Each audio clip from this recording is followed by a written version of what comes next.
Welcome back. My name is Jeff, I'm Phil Anselmo. and you're listening to Death Metal Daddies.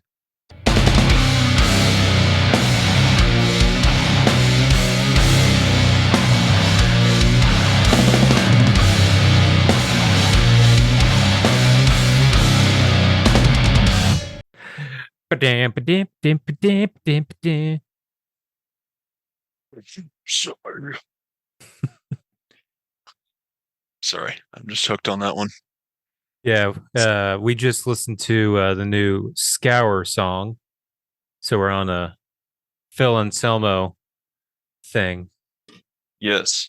Um, I got this. I'm going to make my drink on screen. This is the most gigantic bottle of Jack Daniels that I've ever been able to hold and own. So, shout out to Al at work, old man Al. He's got a fat bulldog that's his name's Rennie or something.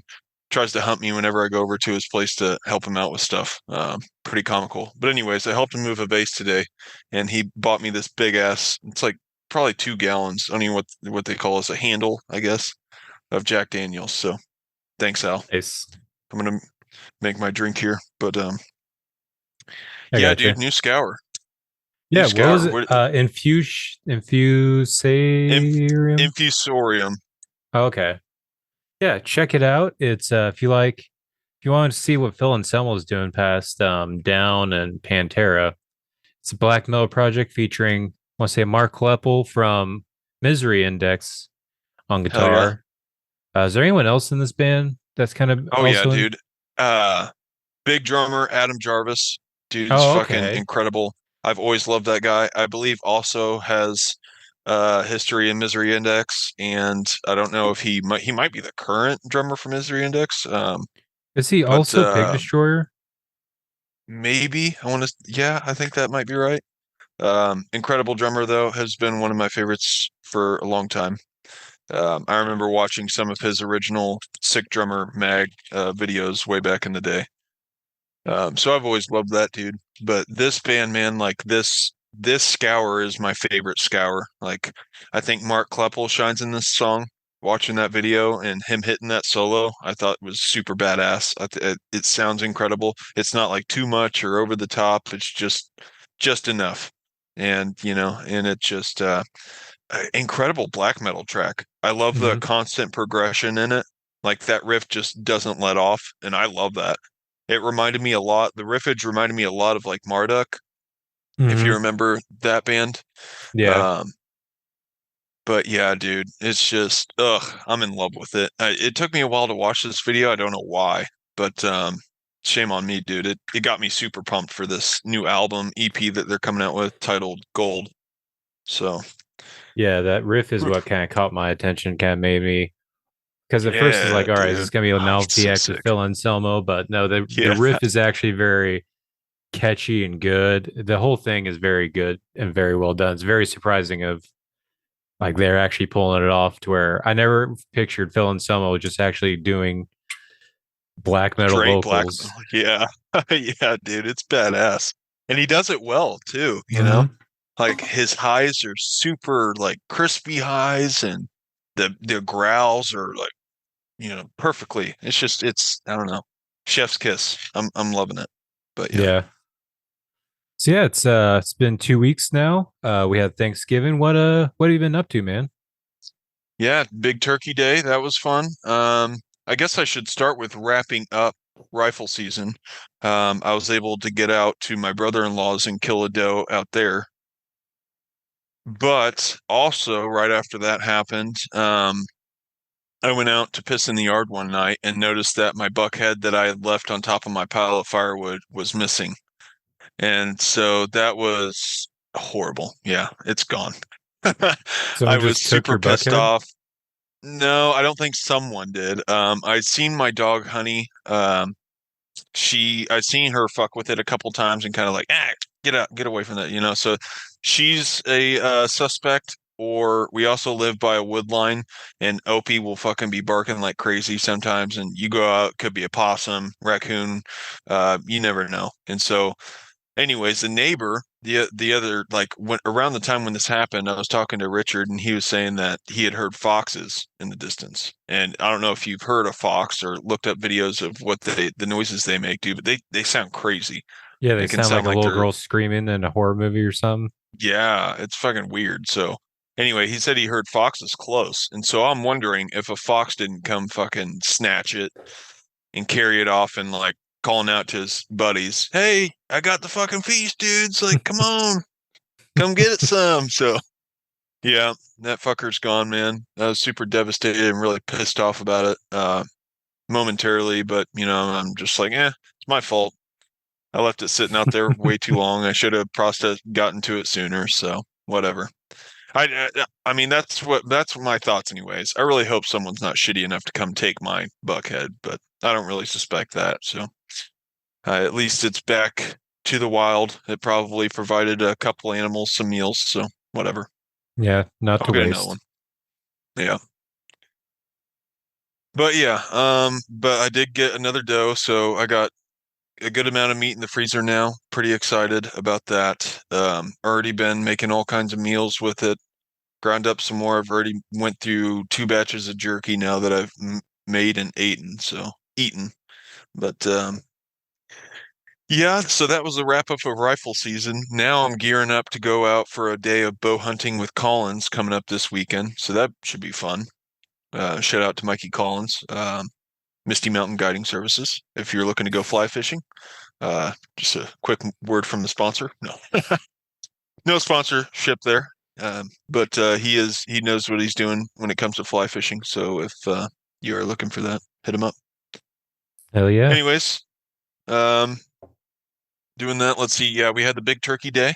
I had lots of food that day. Good turkey, good ham, all the traditional, um, Oh, you had ham? side dishes and all that. So yeah, we had ham, we had turkey. Which was better, the ham or the turkey? Uh, honestly, this year it was the turkey. Turkey was her mom made the turkey. She smoked it. I even got seen my pieces of turkey had some of the herbs on it, so I know Mm, that it was well taken care of. Wasn't dry. I was like, it was great turkey, man. Like people can really ruin a turkey by just not doing yeah. anything with it. And so this turkey was well taken care of. So shouts out to her. Job well done there, man. It was delicious. Good food. What about you, man? Do you have turkey? Yeah, we had turkey. So last Tuesday, I also hunted one last time. Got another doe. This one was a lot better of an experience. Good shot. Nice. Way to go, Just man. yeah, fell down about 30 yards after I shot it. Uh, Also, I realized how much of the game changer the gambrel is. I had zero problems. It was actually enjoyable getting the meat off. I was Hell actually able yeah. to like identify these muscles and take it off. So I actually had the back straps this time.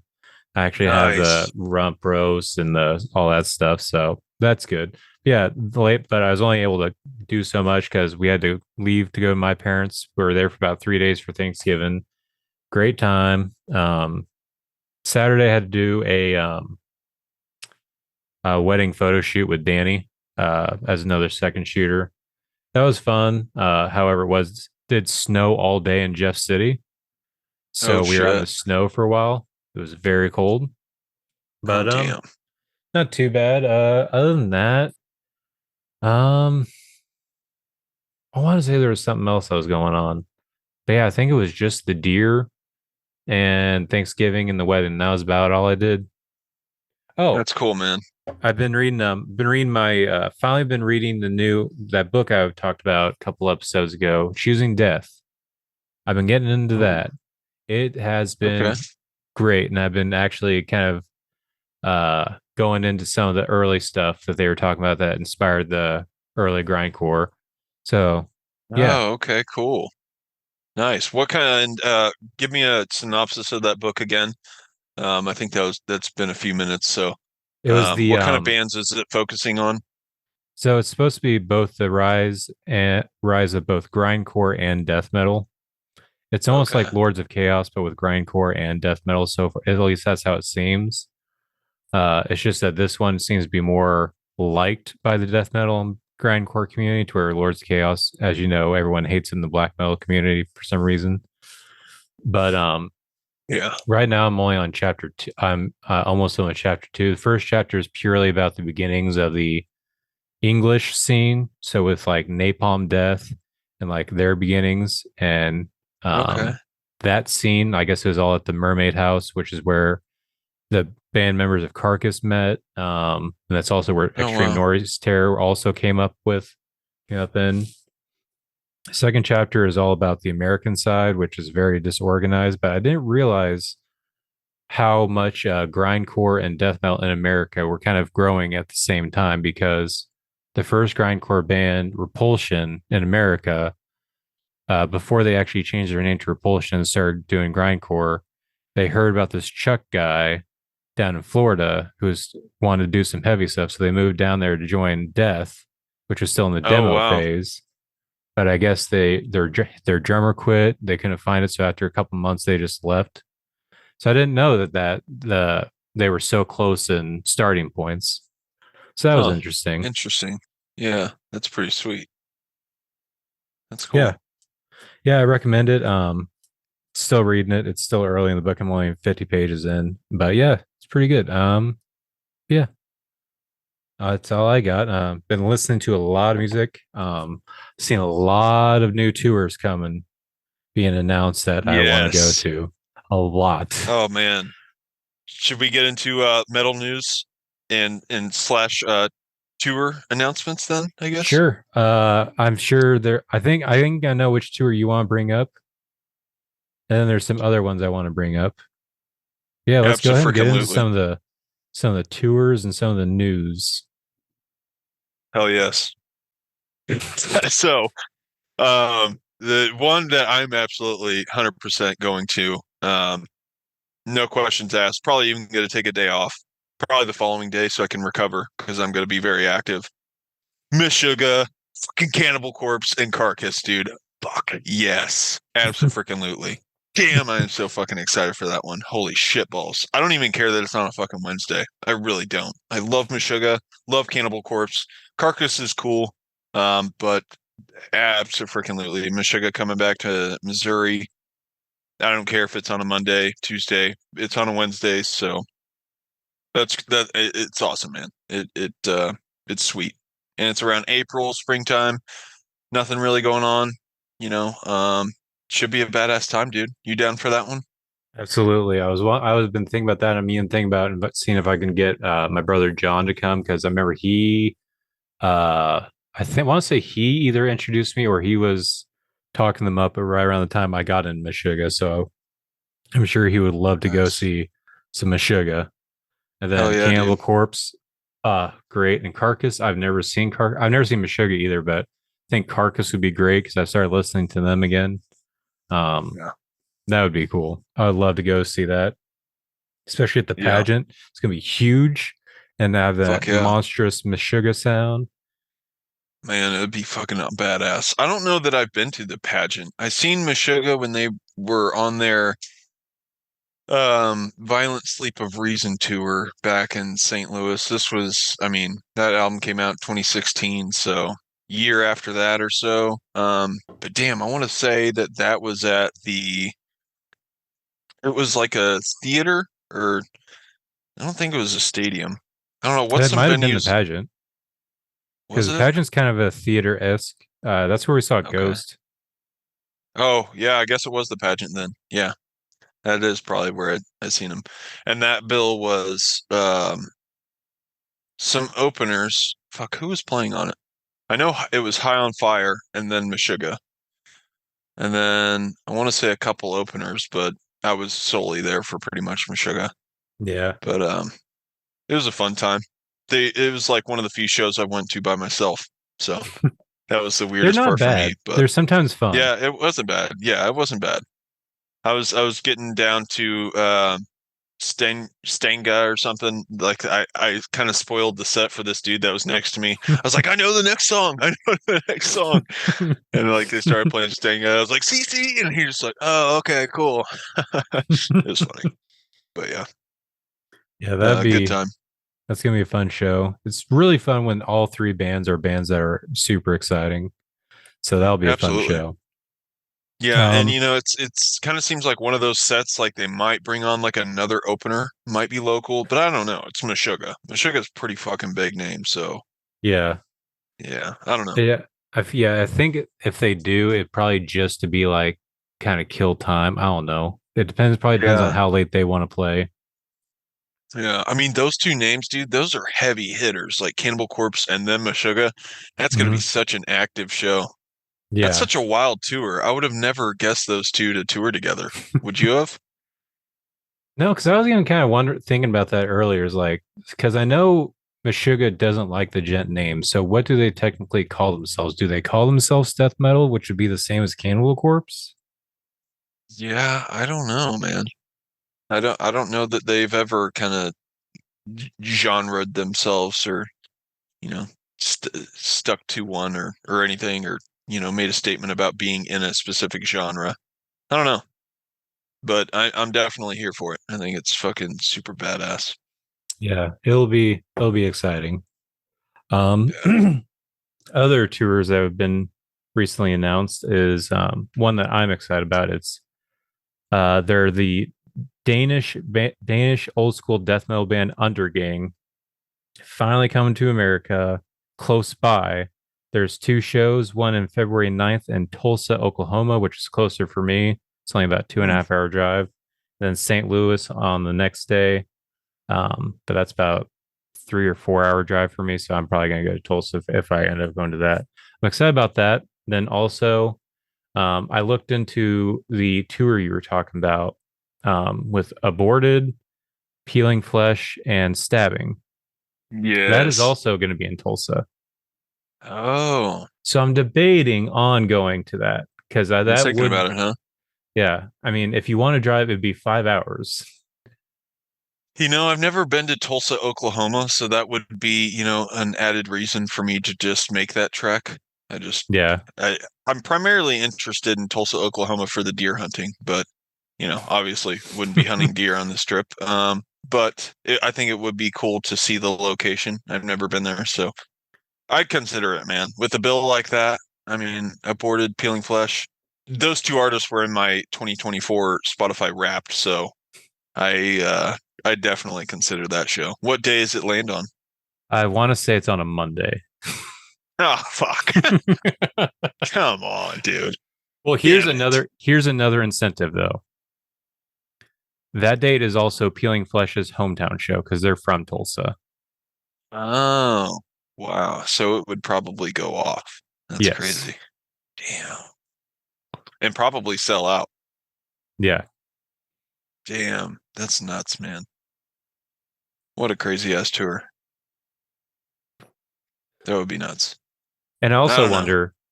I also wonder with the recent Ingested news. So tying into the metal news, Ingested has parted Yeah. ways with their singer Jason Evans, but they're on this tour. So how's that tour going to work? Are they going to stay on it with a replacement, or are they going to just drop off, which would give more time for the openers? So Peeling Flesh and Stabbing would have more time to play. I want to say they already announced a replacement that's either temporary or someone to take on the vocals. Let me bring up their page real quick and I'll see if I can find a statement, but I'm pretty sure that they did.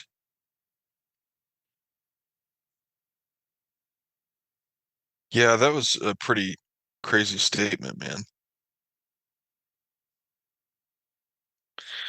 So I guess to highlight this, so band statement, vocalist departure. After many years of collaboration, we want to announce that we have parted ways with Jason Evans. This decision was not made lightly, but we all agree it's the best step for the future of the band and for Jason. We are incredibly grateful for the memories shared over the years, and we wish Jason all the best in his future endeavors. The band remains committed to creating music and moving forward with new projects that we are excited to share with you soon. Thank you all. Thank you to all our fans for your continued support throughout this new chapter. I don't know. I thought that they made something about said something about a vocalist taking the spot. I mean, they're definitely continuing the tours, so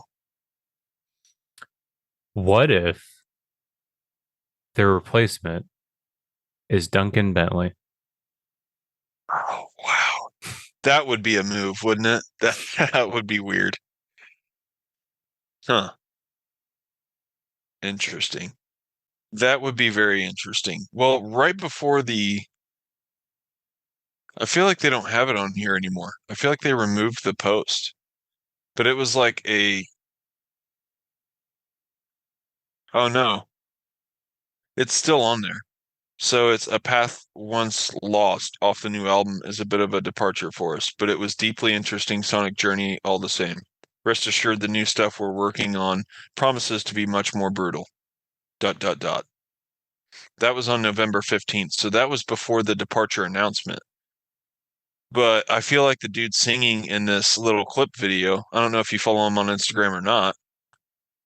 This doesn't look like Jason Evans, but it's a dude doing the clean vocals. That was a part on that song. No, I don't follow him on Instagram. So, So that's they're doing the band thing. It's gonna be more brutal, and then they post a clip of some clean singing. yeah. Yeah, that is what they did. You were a slamming deathcore band. What are you doing? It is weird, right? To go from slamming deathcore to the cleans. Pretty wild. I mean, once again, I've said this before, and I'll say it again. I'm not against cleans by any means. I think I like creativity in all aspects of music, but it's definitely one hell of a move to be a slamming deathcore band and then do cleans. So I don't know. Yeah, and I I'm don't know. not against cleans, but it's you have to recognize it's not if you're claim making a claim that you can't make the claim that you're going more brutal when obviously the vocals are not going to be as brutal. Yeah, it's definitely a contradicting statement. Like I would have made a clip of the I don't know, the fucking squealing part or some shit if I'm gonna say that. Yeah, or We're even going just the heavier than this, instrumentals. or I don't know. Yeah. Hmm. And interesting. Uh I don't know. Maybe I have that clip wrong. Maybe let's say it is Jason Evans and he is doing those cleans and they're talking about this as like a bittersweet moment. He's kind of leaving, but it was kind of right. And so, but they promised the new stuff is more brutal. So maybe they're saying, we're getting rid of this clean singy shit and we're going back to brutal stuff. I don't know. Maybe not. It doesn't look like Jason Evans to me. The last I saw of Ingested, Jason Evans was donning the guy liner, and I was like, "What the fuck are you doing, dude?" I don't know. I thought that was a bold move again. So I just guy liner once dudes start doing pulling on the guy liner shit, I'm just like, "What the fuck is this?" This is definitely like some show op type shit. I don't know. so was it makeup or was it actual? Because some people do the tattoo stuff of that. It seemed like guy line. Like a vocalist I'll let get away with doing guy liner is Spencer Sotelo from Periphery because he just seems kind of like expressively metro and uh, just I don't know. You know what I mean? He Yeah, seems he gels his hair. He kind of like has that clean look, but and that's also one of the like things. Yeah, he's not he's trying always to he's act always like a been like dirty, that though. brutal guy. Yeah, he's always kind of sang poppy. He's always kind of done the screams. But he's always kind of wore the guy liner. So he's been doing that shit all since day one. So it's like it Hmm. was no surprise to see him a guy liner at the show. But then Jason Evans starts as slamming deathcore, and then I see him in a video donning guy liner. I'm like, what the fuck are you doing, dude? Yeah, it was just weird. But whatever, teach their own. Uh, another couple more tours. Another tour that it's not technically coming through here, but I can see them adding more dates. And it has me excited. You might not be as excited, but I'm excited because this is a band I grew up with and an Oh, album I Hawthorne grew up with. Hawthorne Heights.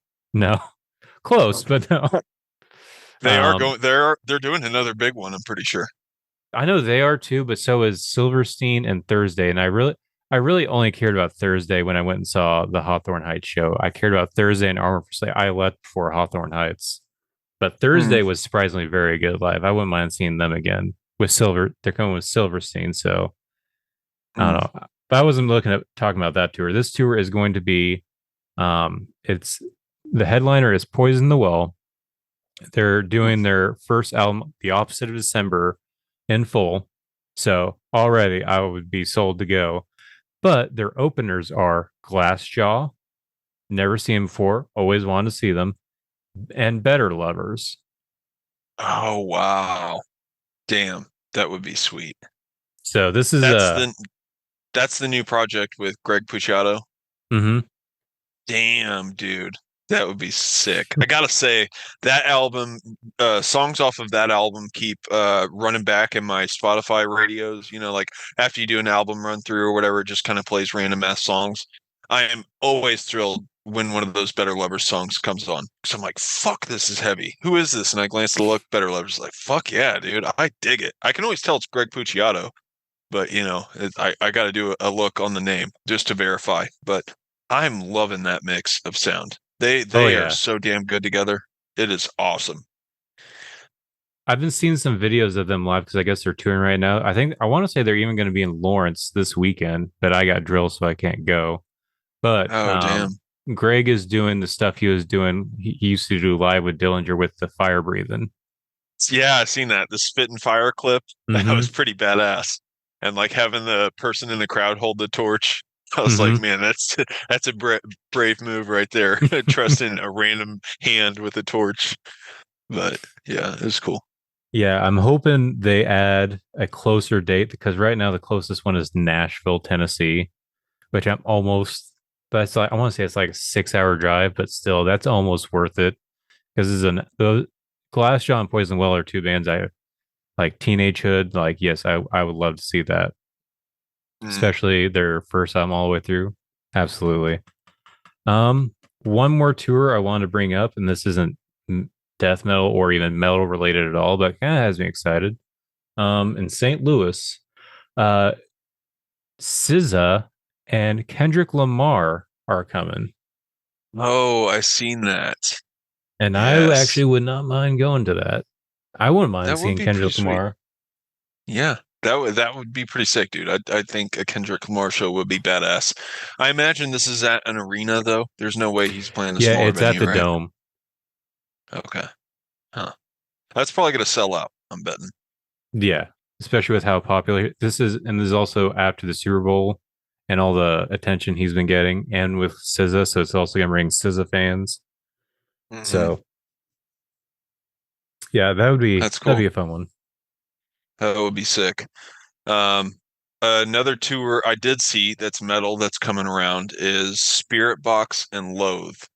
Oh yeah, And there I was think some. there's another Dying Wish. Is that right? Yeah, and I want to And say there's one more I want to say. I know which one you're talking about. Is yeah. Entheos on that one?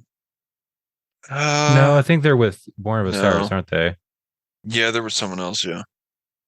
Spirit Box. Oh, Gel.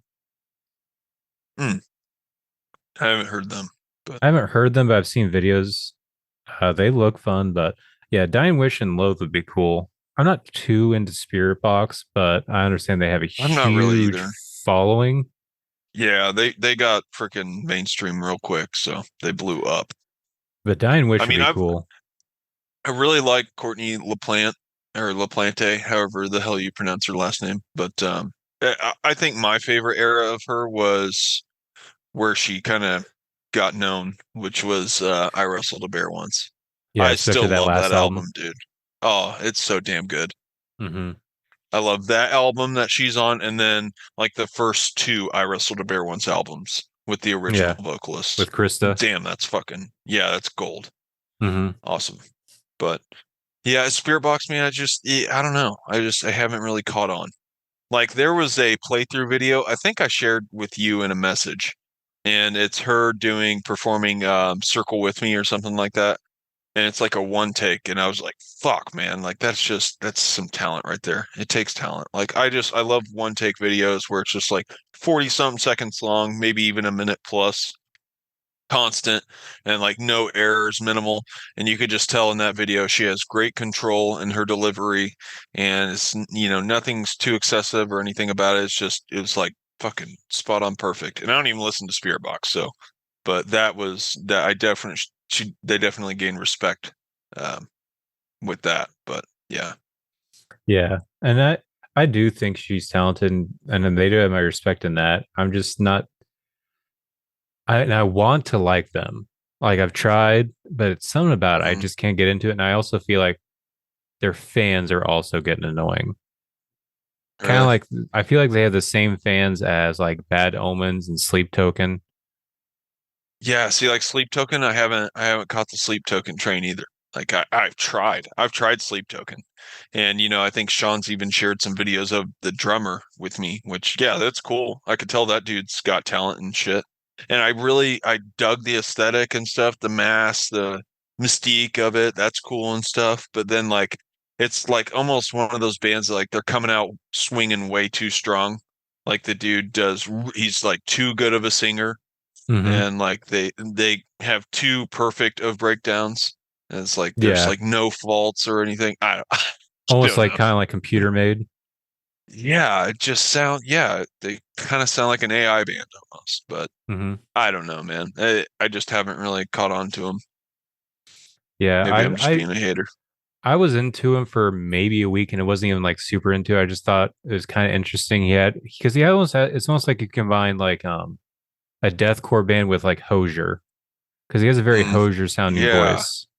yeah, he does. Well, I know that like a lot of the draw is like how hot that is. Like I feel like he draws a lot of attention from women. Like I think that Hmm. they find his vocals like sexy and like he makes them wet or something. I don't know. Yeah, that's most of the spot. Like I'm not in any groups for some reason. I keep getting these Sleep Token fan group posts on my feed, and it's all like thirst things about like him, and it's just dumb stuff. Yeah, I don't know, dude. It doesn't turn me on though. I know that. No. So, but anyways, yeah. So Spirit Box is gonna be in town. Yeah, that's a. I know. I want to say there's more tours. I just can't remember them Uh, off the top of my head. But I know there was some other metal news that you brought up that you were wanting to talk about. I saw one of the videos, but I didn't see that other one you sent me until now.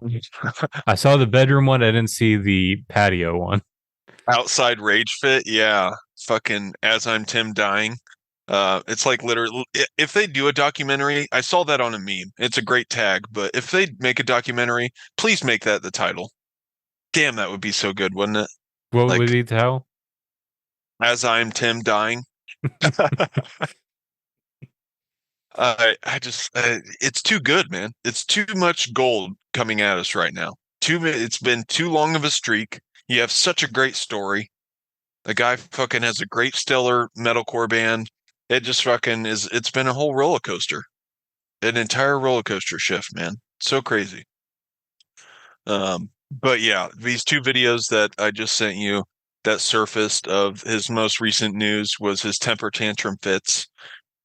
The bedroom one doesn't have audio that I saw. I don't know if the original did or that video that I clicked just didn't have it. I don't know, but it looked like a fucking baby temper tantrum fit for sure. And Hmm. then when I seen him grab her, I was like, "Oh, that's not good, man." I was like, "That's not good." Like, he's definitely on steroids. He's got to be Hmm. for those There's no antics. other Like, reason to act like yeah, that.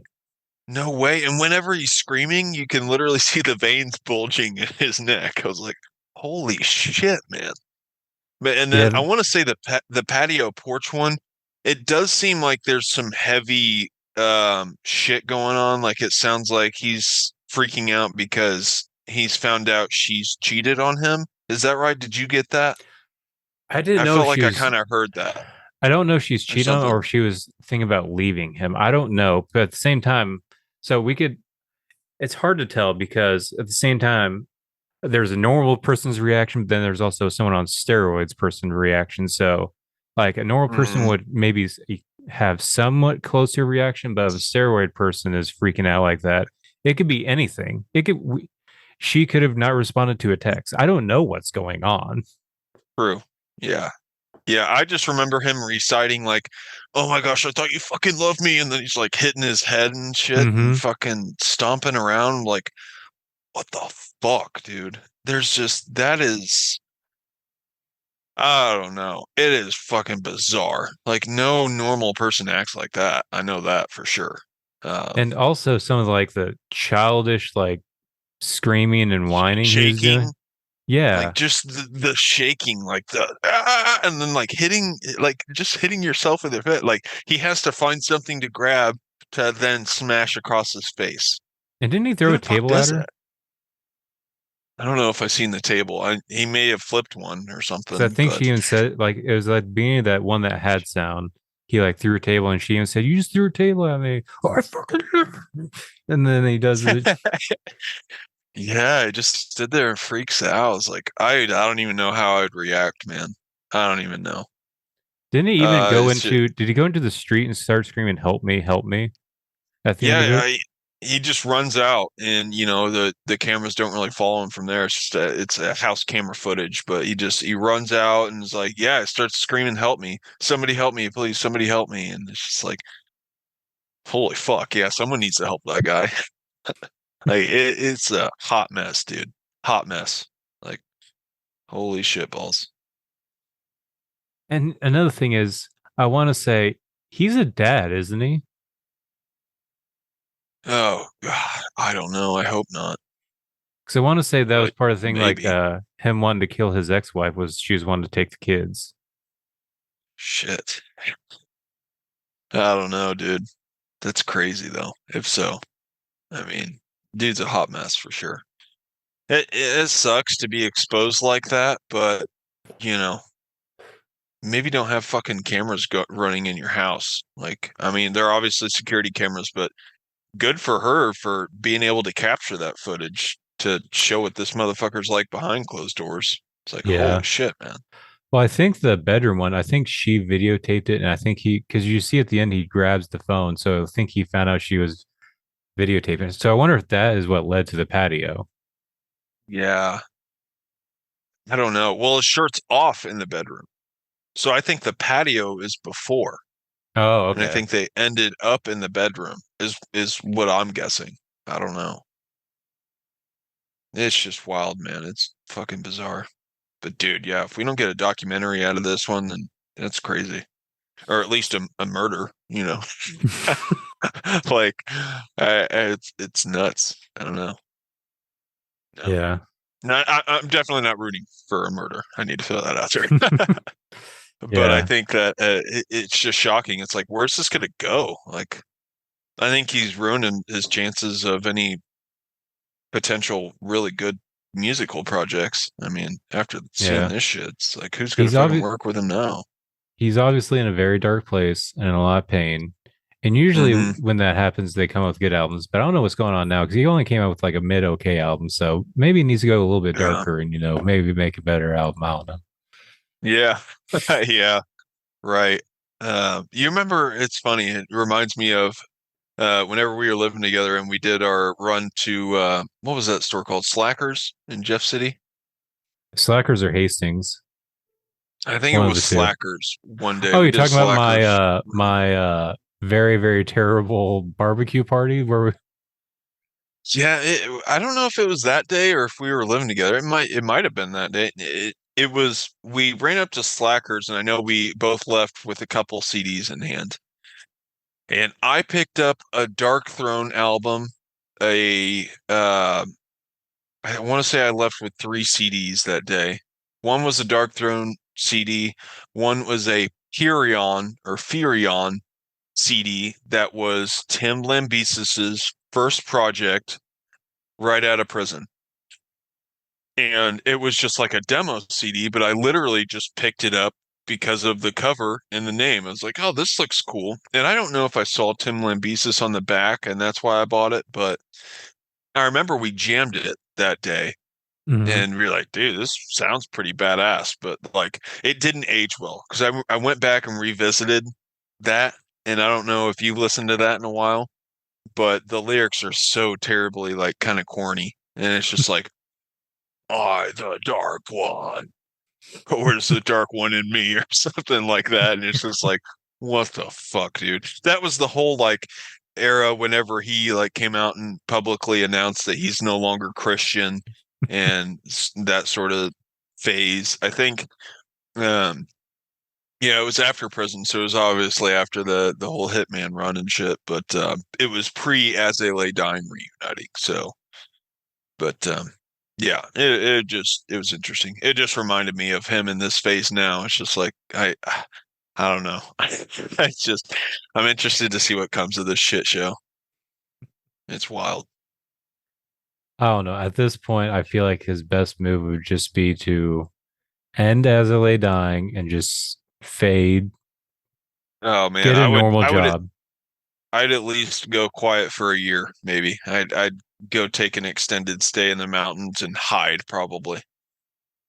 Maybe for a couple years, think about the actions that, you've made and reflect on choices and shit and just, I don't know. Maybe try a darkness retreat like Aaron Rodgers. I don't know. At least get off the roids. Yeah. Yeah, definitely drop the roids, man, because that shit's apparently affecting you. Fuck, that's wild. But Yeah. anyways, Do you have any other metal news? um, I felt like I did.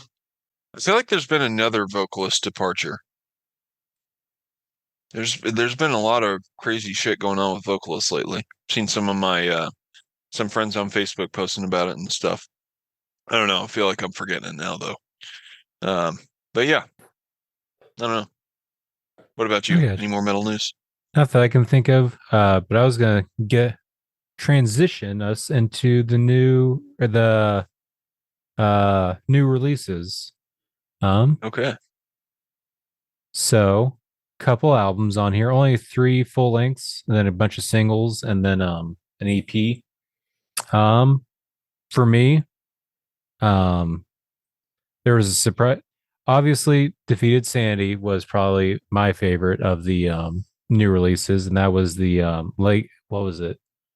Legacy of Lunacy or Chronicles of Lunacy? What was it called? Chronicles of Lunacy. Yeah. That's it. Yeah. Defeated Sanity comes back to return to form. I've seen some people praise it, but I've also seen people complain about it, claiming that it's a little grindcore-ish. But I mean, it's great. I loved it better than this sanguinary impetus. Amputations drain, odor of sanctity, temporal disintegrate. What is not to love? If you like Defeated Sanity, what is not to love about this album? It's it's Defeated Sanity. It is for me, I felt like okay, on what you said, it stuck with me more than the Sanctum, whatever the last one was. Um, but I felt like it was solely for the reasons because I was trying to figure out what the fuck is going on the entire time. So it's like I just can't keep up. I'm like and then you just go and I'm just like holy fuck, man. It's constant chaos. And so for those reasons I was paying attention because I was just like it's one of those things like I felt like it was just my head was just gonna pop. And but no, it's cool. I mean, there's obviously tons of talent going on in there. It takes a lot of skill to write that shit. It's got to.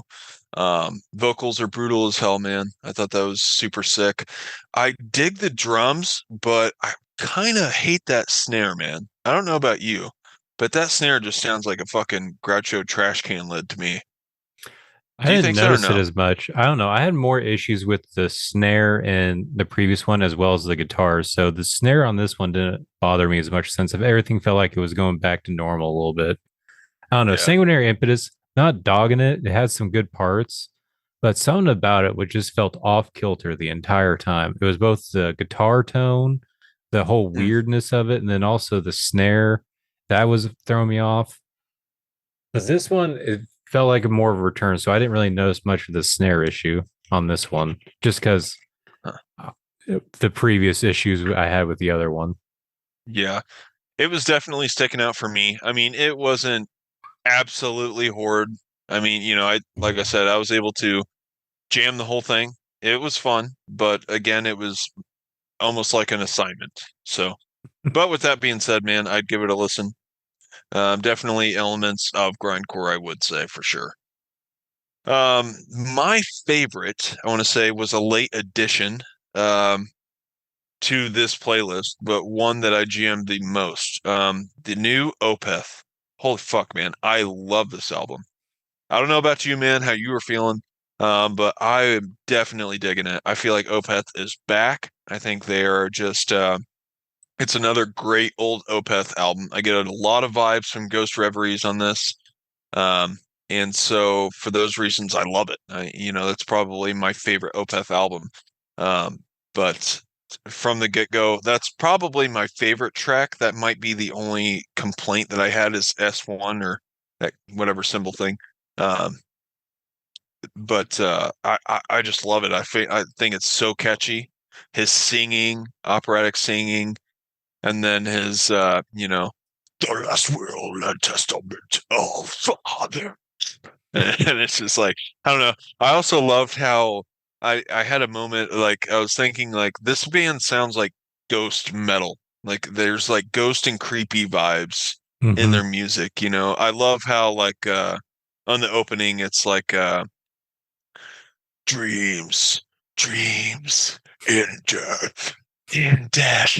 Like I was like, it's like a spooky ghost, too.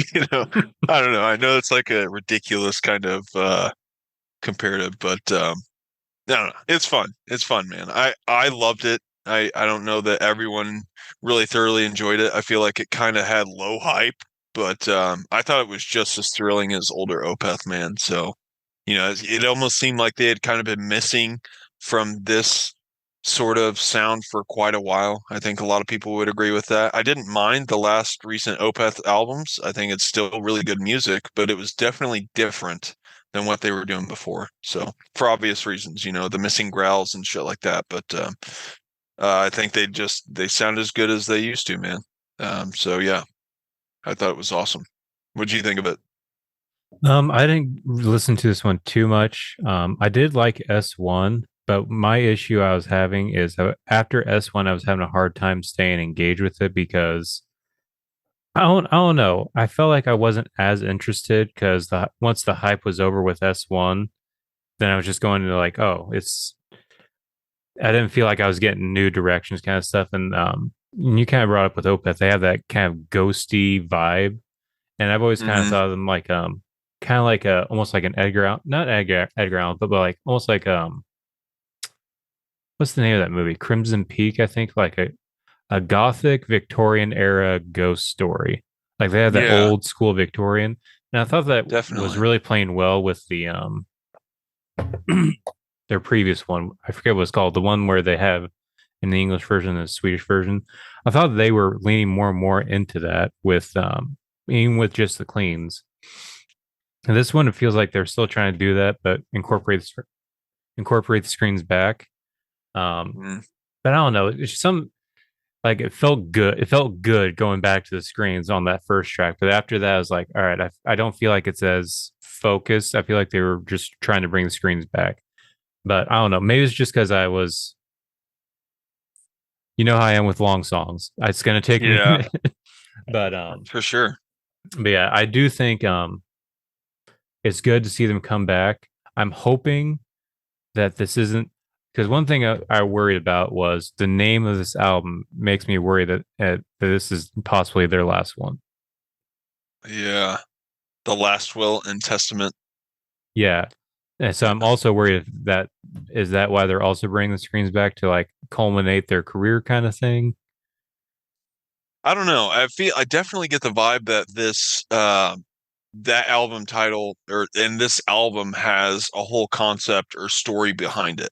I haven't delved into the lyrics or investigated that far enough to really know. I just know that, I love when he recites that in the first track. The last will and testament of father. And it sounds like he's saying the last will and testament of father. And so I don't know if that is the lyrics. I mean, definitely sounds like it, something like that. But um, I don't know. There's definitely some sort of story or concept going on there. Even the album cover looked really interesting to me. It almost seems like a an old 1800s.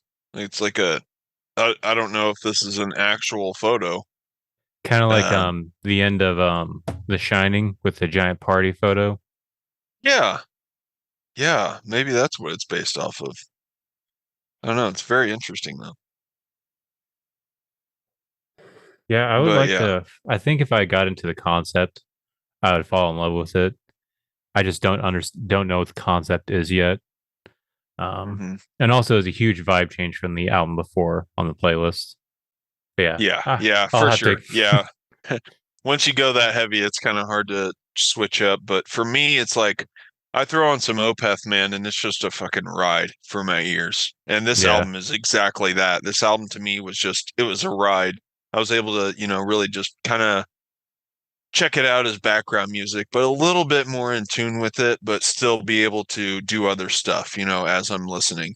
Like I throw on Defeated Sanity and I was painting at work when I was listening to Defeated Sanity, but like I would feel like if I it's just funny the clientele that I have to like deal with on a day-to-day basis, like it's a condominium complex and it's mostly like older folks, so they're super nice and sweet and stuff, but like it's just funny to me that I'm painting listening to Defeated Sanity and then like old, 64-year-old Sharon comes out, "Hey Silas, how you doing?" I'm like, sorry. Sorry, good, good. How are you?"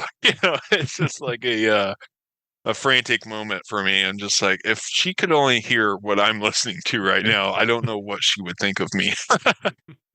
But yeah, I don't know. I don't know. I guess Opeth is a little bit more easy to transition to conversating to people, but yeah, yeah. I don't know. It's funny. But I also on this playlist we have the return of I Declare War. I thought this EP was super badass, man. Great Hmm. sounds coming back. Just as heavy as ever. And damn, dude, solid. I think it sounded absolutely fucking awesome. Super nasty. They got really kind of dark sounding on this one. Darker like than previously. Um particularly like in the vocal delivery, I want to say. I don't know if the vocalist has changed. It sounded like the growls are still kind of really similar to the style as previous I Declare War. So but I really dug it, man. I think my favorite track was Shadow Dancer. Yes. Yes, that is a banger of a song. Yeah. And it just comes out swinging, dude. There's no like super long drawn out climactic moments or anything. It's constant punch in your face. Good solid fucking deathcore. Is this deathcore? Is this like heavy Yeah, deathcore or what do you I want to say what do it's you think? just straightforward deathcore because I want to say they've. I feel like that's just kind of what they have kind of stayed with their entire careers. Like, you know what, we're not going to change, like, because they came out when deathcore was getting popular, but then the other different types of deathcore were coming out, like gent.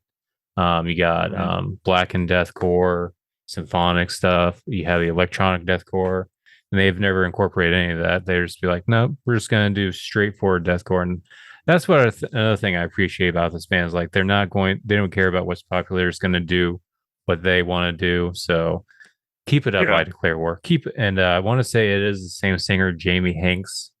Um, Okay. keep it up, Jamie, and please at least tour this one outside of Washington. I would love to see you guys again because I don't think they've come back since um, We're Violent People by Nature. Oh wow. Okay. Huh. So are they I assume they're from Washington. Yeah, somewhere in Washington because every time they announce a tour, it's usually another tour that's going on. They hop in for like all the Washington dates, maybe an Oregon date or like a Oh, just kind of like a uh local run. yeah. Hmm. I assume they're Yep. probably trapped by work, man. That sucks. Yeah, that's what I assume. And then also I can also probably assume that I Declare War has always kind of been one of the smaller ones. So it's one of those things like you could take off work, but you're gonna probably lose a lot of money trying to tour on this kind of Yeah. thing. So Like Yeah, they're kind of in that shitty like spot where I don't want to say shitty, that they're in that tough spot where it's like they're a big small band, you know what Mm-hmm. I mean? Like a lot of metalheads have got to know the name I Declare War, but they're just quite probably not big enough to just take off and do a US run and Mm-hmm. make sure that they make enough on every single show. So, Yeah, kind of like a smaller legacy act. yeah, it's tough, man. Definitely tough. One But with more. that being said, man, stellar EP for sure. Oh And yeah. what was the title of this one? This was called Downcast Downcast Volume 2. Volume 2. Yeah, nice. Hell yeah. Then we also have the new album by Body Count, Merciless. This was surprising. It was, I'm not going to say it was great, but it was surprising. It had fun moments. Um, like a Psychopath with Joe Bad, The Purge with Corpse Grinder. Oh, wow, Uh, that's cool. the only thing that I really did not like was the Comfortably Numb song with David Gilmour from Pink Floyd. I could have done without this 100%. Is it like stick true to the Comfortably No, Numb? no, it's pretty much almost like if Body Count wrote the original, pretty much kind of thing. Like pretty much like every like the chorus is like I become like that's the only thing that's like is like the actual normal song, and then David Gilmour comes in and does I have become comfortable. It's like So God, this is Is Ice-T still on there like, yeah, motherfucker, blah, yeah, blah. Really? yes, it's the same. Wow. That's funny. I would Huh. equate this to that Hair of the Dog cover that 6 Feet Under did earlier this year. It was, I hated every second of it, Oh, it's hilarious, man. but I do That's hilarious. recommend. It's a fun time. Check out Body Counts Merciless. Um, I did also check out. You mentioned it earlier to me today. I didn't check out the whole album, but it was. I think the name of the album was One Assassination Under God by Yeah. Marilyn Manson. Yeah. What'd you think of that, man? I didn't get through all of it. I really liked the opening track though. That I thought was pretty Yeah. good. The Yeah. second and third song though, I don't know. It wasn't grabbing my attention. It felt kind of boring. And so I was just like, all right, I'm gonna listen to something else at that point. But I really love the first one. I don't know. Maybe the rest of the album does change, but the two and three were kind of like, not so much. But I Yeah. love the first the opening. I definitely second that opinion. And that's really why I wanted you to check out the album because I think that first song is still, it sounds like really good Manson. I mean, it sounds like his older stuff. It's definitely worth a listen, man. If you dig any part of Marilyn Manson's previous discography, I think you'll really like this track. Um, and that is what was that song called? I think that's the title track, isn't it? Everybody to the execution. Oh yeah, One Assassination Under God. So, um, and the album's called One Assassination Under God, Chapter One. So I guess we're getting it's going to be a two album, but um, yeah, the rest of the album didn't even seem like it hit as hard as this one that song did. So that's really why I didn't like it. It almost kind of gets too poppy in moments for me.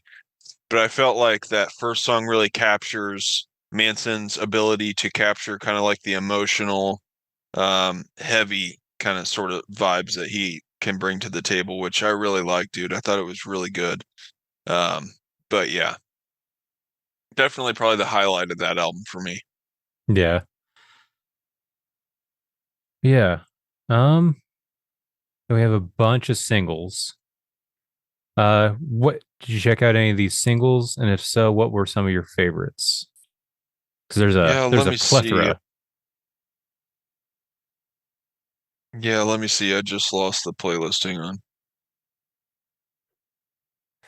Damn it. Where did it go? Come on, dude.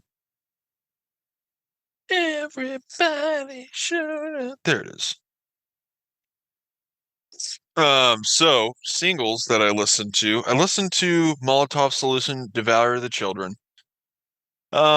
It's Molotov solution. I don't know that, there's anything crazy going on here. Nothing really different. Definitely sounds like old Molotov solution. Um, Not a crazy big highlight for me. Yeah. A single I really dug was Obscura's Silver Linings. Did you check Yes. that one out? Yeah, Yes. dude. That Man, was a uh, that was a highlight of the singles. it's a treat, dude. Like this band is it's an incredible band. They always have been. They made a drastic switch to their sound with this addition of vocalist, the new style that they're kind of going for. Hmm. And it's not that it's better than previous Obscura. I think it's like just as good. It's honestly really different sounding. Like Hmm. it makes them sound like a different band. Like before this guy, you really had like the more proggy kind of rides and even some of the weird cleans with the effects on it, heavy effects that really brought the space vibes, I thought, Hmm. to their sound. Um, Whereas this guy just kind of sounds like more thrashy, death ridden, just kind of screaming constant, but it's still ripping badass. You know what I mean? It's Hmm. just awesome. It's awesome. Gets me pumped for the new release, man, for sure. What'd Yeah. you think of it? I really liked it. I actually thought it was I felt like it was a good melding of kind of like their old stuff with their newer stuff because if you remember a Valediction came out, I think that was their more recent one. That came out as Hmm. like, man, this is rocking. This is different than their other stuff. This feels like it fits somewhere between that and their previous stuff because it has more of that at least with the guitars and stuff. It has more of that like sweepiness and progginess and the fretless bass following it. Has a little bit more of that than was on a Valediction. So it almost feels like it's a smooth transition. But I love Obscura. It makes me excited because I did love a Valediction. I thought that was a great direction. I love this song's direction. I'm very Hmm. excited for their new release whenever that comes out. Hopefully 2025 because um, we already have a lot of albums this year, so let's save that for Yeah. next year's list. I know, man. Like I reviewed my 2024 Wrapped on Spotify earlier today, and I was like, "Holy shit, man! Like it's a list." Like there's a lot of stuff that came out this year, and it's going to be heavy competition for album of the year. That's all I know. Yeah, I made a playlist of one song per release, like album that we checked out, and a few others that we missed because it like they came up before we started. 136.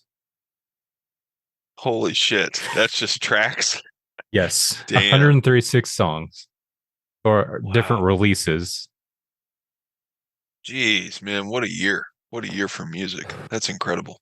And I found out two more because someone was talking shit on Nile and was like, Nile didn't even release the best Egyptian tech death album this year. And they named these other two bands that came out with Egyptian style tech death. I was like, Oh ah, damn shit. it.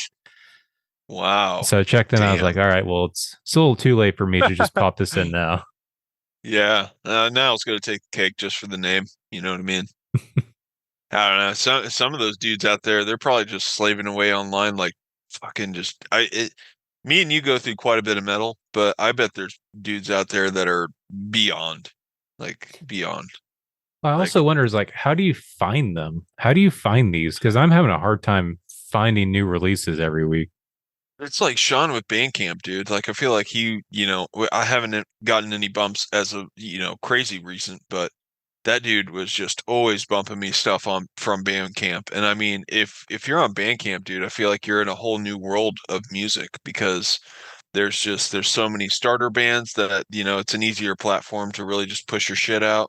Um, a lot of bands like the feature where you can download but donate, if you want to Mhm. the band. So that's pretty sweet.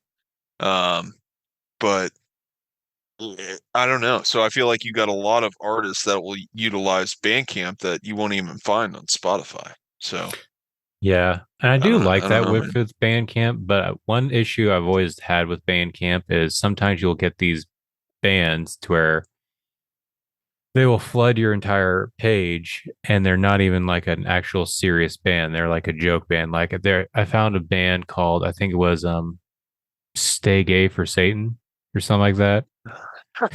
And it was literally just it was like grindcore, but it was like not serious grind. Just some guy into a mic. And one of the songs was his he did a cover of Good Riddance by Green Day.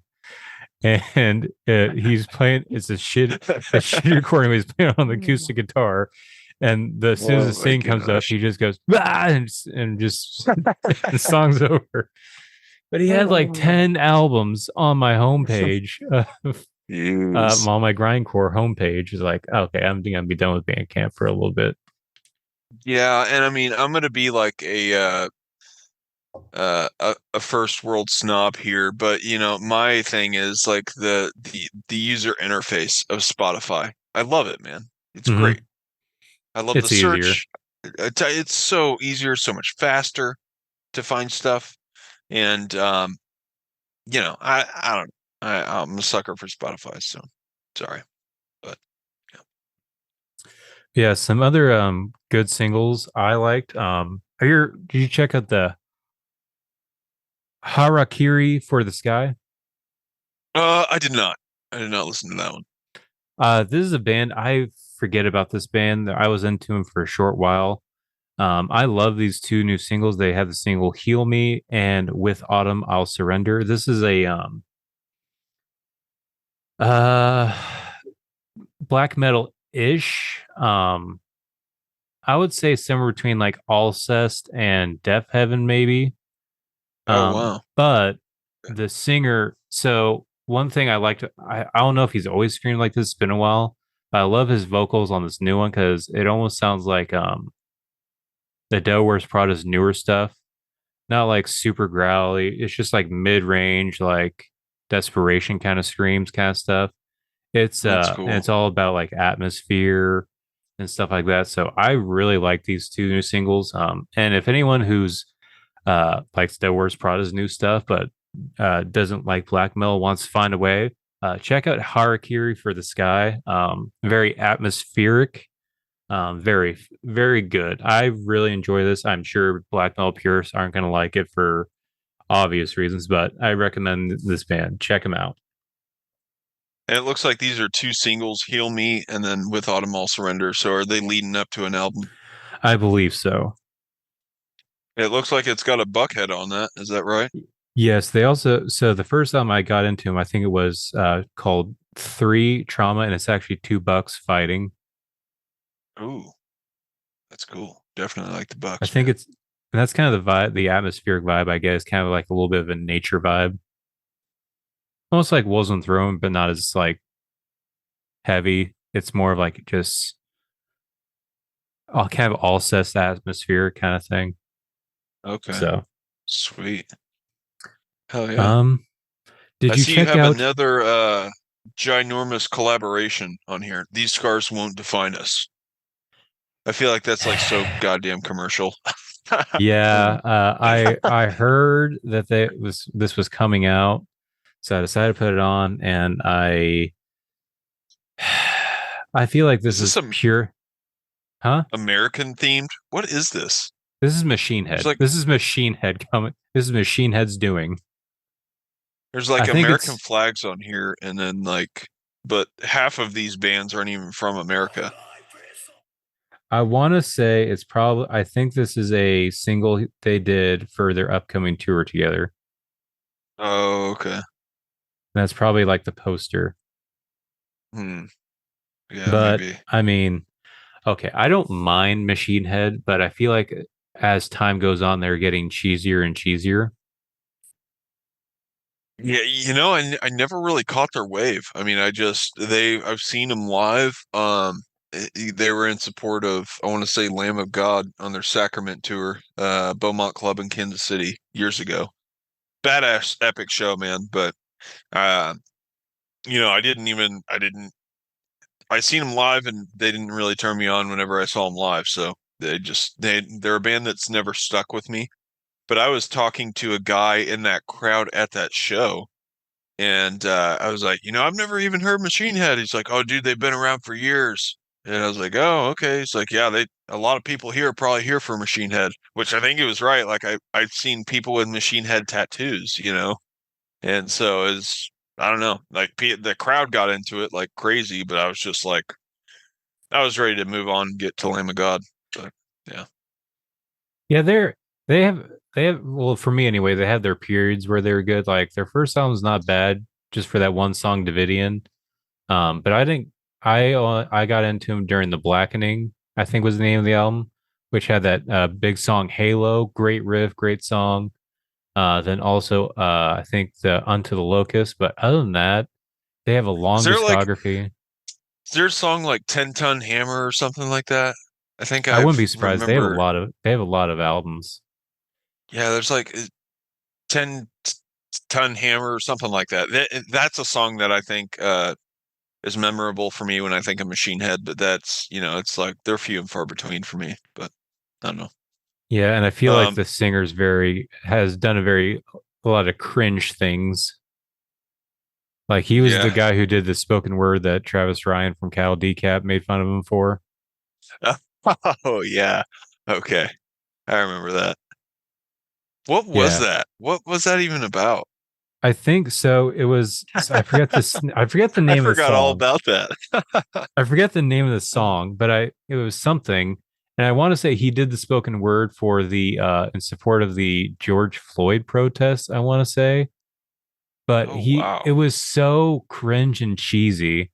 But also, I don't know if he says in the spoken word, but in the song he says the N word. Really?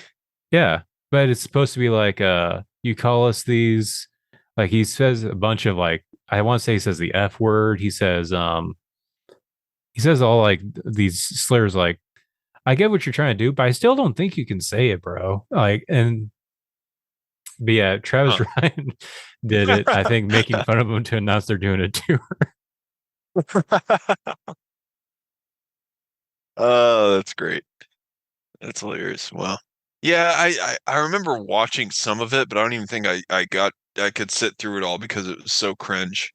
And I totally forgot about that. Man, that's wild. Wasn't that like around 2015 or something like that? I want to say around the time we I were living want to together. say it was Or during the no? protest season. Was it more recent than that? I think it was around then, 2015 or so. Might be wrong. Shane had spoken word. We're both. It's between both of our guests. Both of us. It's 6 years ago. So 2018. Oh wow. Okay. Yeah, the song was Bastards, and he does it as a poetry slam. Is how it's labeled. Oh my gosh. Jeez. Bold choice. But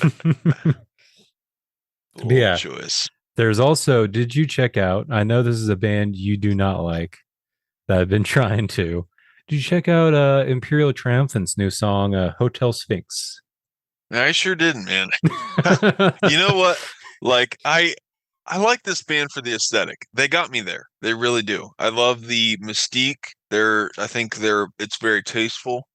It draws me in. It makes me want to watch. But then I hear the sounds and I'm like, what the fuck are you guys doing? What's going on here? I don't get it. I don't get it. just get to the fucking point, guys. Come on. Yeah. It's like, fuck, man.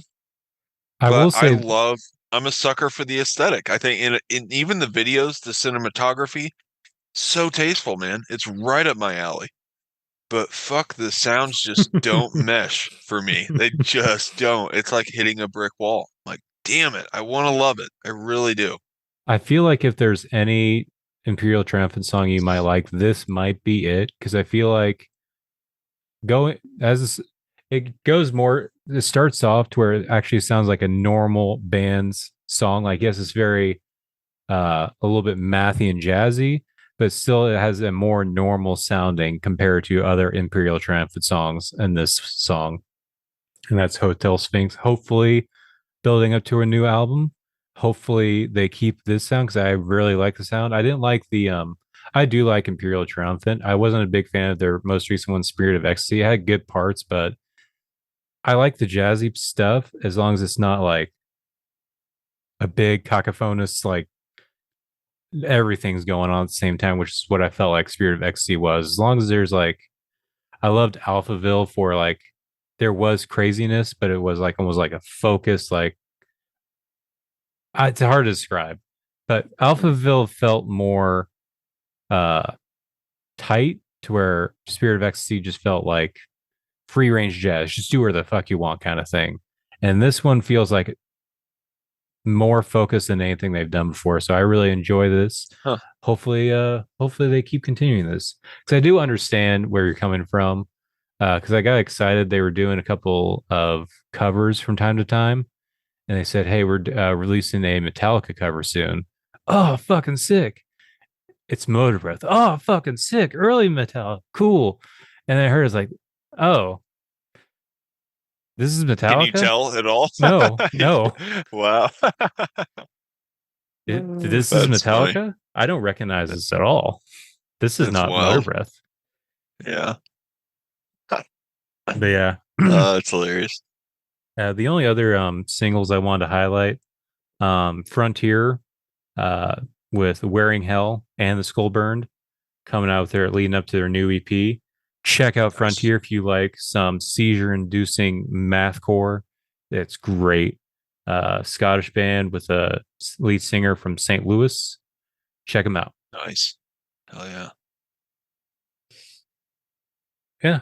Anything else you want to talk about on this playlist, or are we ready to move Uh, on? I think I'm ready, dude. Um, yeah. Shout out to Scour again. Inspirium. Still love it. Hell Can't get yeah. enough of it. Hell yeah. Other than that, man, I think because of my Wrapped list, I revisited the G Code by Peeling Flesh. Fuck, it's so good, man. Oh, Oh yeah. jeez, I love it. I love that album, dude. It's so damn good. It's such a great album to come out swinging as a new band to Mm-hmm. metal. Like, holy shit, dude. Great debut. Great debut. And like, I don't know that maybe they've had an album before, but to me, this is like the band's debut. It just, it's officially, it's like they got the label on it and everything. Great features, great production sound. Uh, yeah, I don't know. Do they have an album or is it just EPs? No, this I want to say this is their debut because I want to say everything else is EPs or compilations of EPs because they have the Slamaholics, which I think is a compilation, and they also have the 3 year peeling spree, which I want to say is also a compilation. It's just compilation of all their singles and EPs and whatever. But yeah, I want to say this is their debut, and Yeah. it's killer. I've actually also went back to this a couple days ago, just to put something on at the gym. Great, and then yeah, Oh, it's so damn Spotify good. Wrapped had a couple on there. This is a great debut. And I think that should also be its separate list when we do the end of the year stuff is uh the best debut albums this year. For Because I sure. do think For Peeling sure. Flesh will be up there, if not number one. No doubt, man, no doubt. And like running through this track list on this album, the interlude is great. Like this whole album captures not only like the death essence of the death metal vibes, and slam and stuff, but like it's like an eerie hood vibe. And that's what I love. It's like you Mm-hmm. got like the synth that's like the synth from like 90s music, but it's like all hood style or like death style. So I don't know. They just did it so damn good. Along with the cover, you got like a fucking Cadillac on hydraulic lifts or something like that. It's just super ridiculous. The title, the G code, super badass, man. But um the interlude, yeah, it's just like awesome ambient vibes, but what I had mentioned before, this is a previous disclaimer, when I was referring to an interlude with some dude, some hood dude talking about cheese. Like, hey, old motherfucker, got this cheese one time, or like some shit like that. It's on the song, the G Code, which features Despised Icon. So I know you're not a Despised Icon fan, but after you get past the Despised Icon, this section is at the end of that track, and dude, it's just so good. It's like it's comical, but it's just it's a really good bit. I don't know that they just like kind of crammed into the album. I don't know. I don't. It doesn't make sense to me, but it's fucking hilarious, and um, it opens up hilarious too with that McDonald's uh Carjacking. yeah, carjacking. It's hilarious. Hilarious, man. But my favorite tracks off this, again, Shoot to Kill, um, Perk 3000, and Creeping at the Cut, the G Code, and then the outro, man. It's just I love the whole album really. If I throw this on, it's more than likely gonna be a front to back play. So, but anyways, just wanted to shout that one out again. Yeah, going through my Spotify. Well, this wasn't on my Spotify playlist, but a couple of the songs were. But I've been getting. I keep going back to, and I think it will creep up my list. I don't know if I had it on my list at the half midway point, but Vomit the Soul's Massive Incineration is growing on me more and more the more I Yeah. go back to it. I love the sound. I love like there's not really a dull moment on this album, and then also just the album package, like the cover, the artwork is great. Oh, the artwork's It's so good, man. I oh remember yeah. loving. The artwork built the hype for me. It built the hype for sure, and yeah, it wrapped up the sounds and everything too. It's a great, solid, absolute death metal album. I loved it. It was good. I'm gonna have to revisit it though, because I'm trying to remember, single tracks off of it, and it's, none are coming to me specifically. So I'll have to throw that on the rotation here sometime soon. Yeah, then some stuff I guess I didn't realize I listened to that much this year. Like I guess I didn't realize I listened to Kublai Khan's new album as much as I did because they're popping up all over my Supreme Ruler was my number one song, which I didn't realize was No shit. Oh wow. Okay. Nice. Mine was it's mildly surprising, but not. Mine was Dreadbringer aborted. yeah, I So, and saw it. then like my other top tracks were like the following three or four tracks on the album. But it again, if I put on Aborted's Vault of Horrors, it's almost 9 times out of 10 going to be a full album run. I'm usually not running to that album for a single song because Mhm. they're fucking all solid, you know. I really just I find that album so easy to just completely play through. Super fun though, man. But the other song that was meshed in between all those aborted tracks was Overcompensate by 21 Pilots. So I thought that was just hilarious. I'm always interested in my 2024 Wrapped. I didn't know if Morgan Wallen was going to make my list this year or fucking uh, Luke Combs or Kenny Chesney. I don't know, man. My Spotify is always playing all kinds of shit. But 13,000 of my minutes were podcasts. So I got into the podcast quite a bit this year. What about you? Do you get a lot Yeah, of podcasts in it? yeah. So usually my music listening is a lot higher. I think I was at 65 this year. But for Oh wow. podcasts, since well, I drive an hour and a half to work every day, then an hour and a half back. And with that, I have been listening to a lot of podcasts, which has also been kind of taken away from my music listening sometimes. But once I start, I want to keep going. I was at 29,000 for podcasts. Oh shit, you beat me on both. I was only 13,000 podcasts and like 40 something thousand, 44,000 music. So that definitely beat me. But I'm a lot of the time when I'm listening, like sometimes I listen on my way to work. Sometimes I'm just like too lazy and tired to throw it on. I got a 20-minute drive, so it's not too long. I'm like most of the time eating my breakfast too. So, and then when I get to work, like I'll have days when I do nothing but listen. I'm on Spotify, but some days like I'm interacting with people and it's just like more of a pain in the ass to try to get music going. So it varies, but Yeah, mine's mostly just done in the car because, like I said, I can't just do the silence for.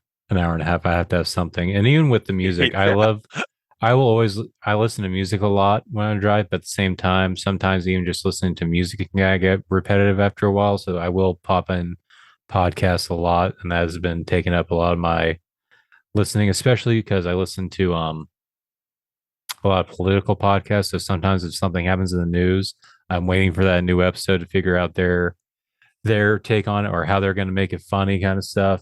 So right. sometimes that takes precedent over music for me sometimes. But this year, yeah, my thing is all weird this year. Yeah, just like you were saying with 21 Pilots, Not Like Us was my number three, sandwiched between some meh. Oh wow, nice.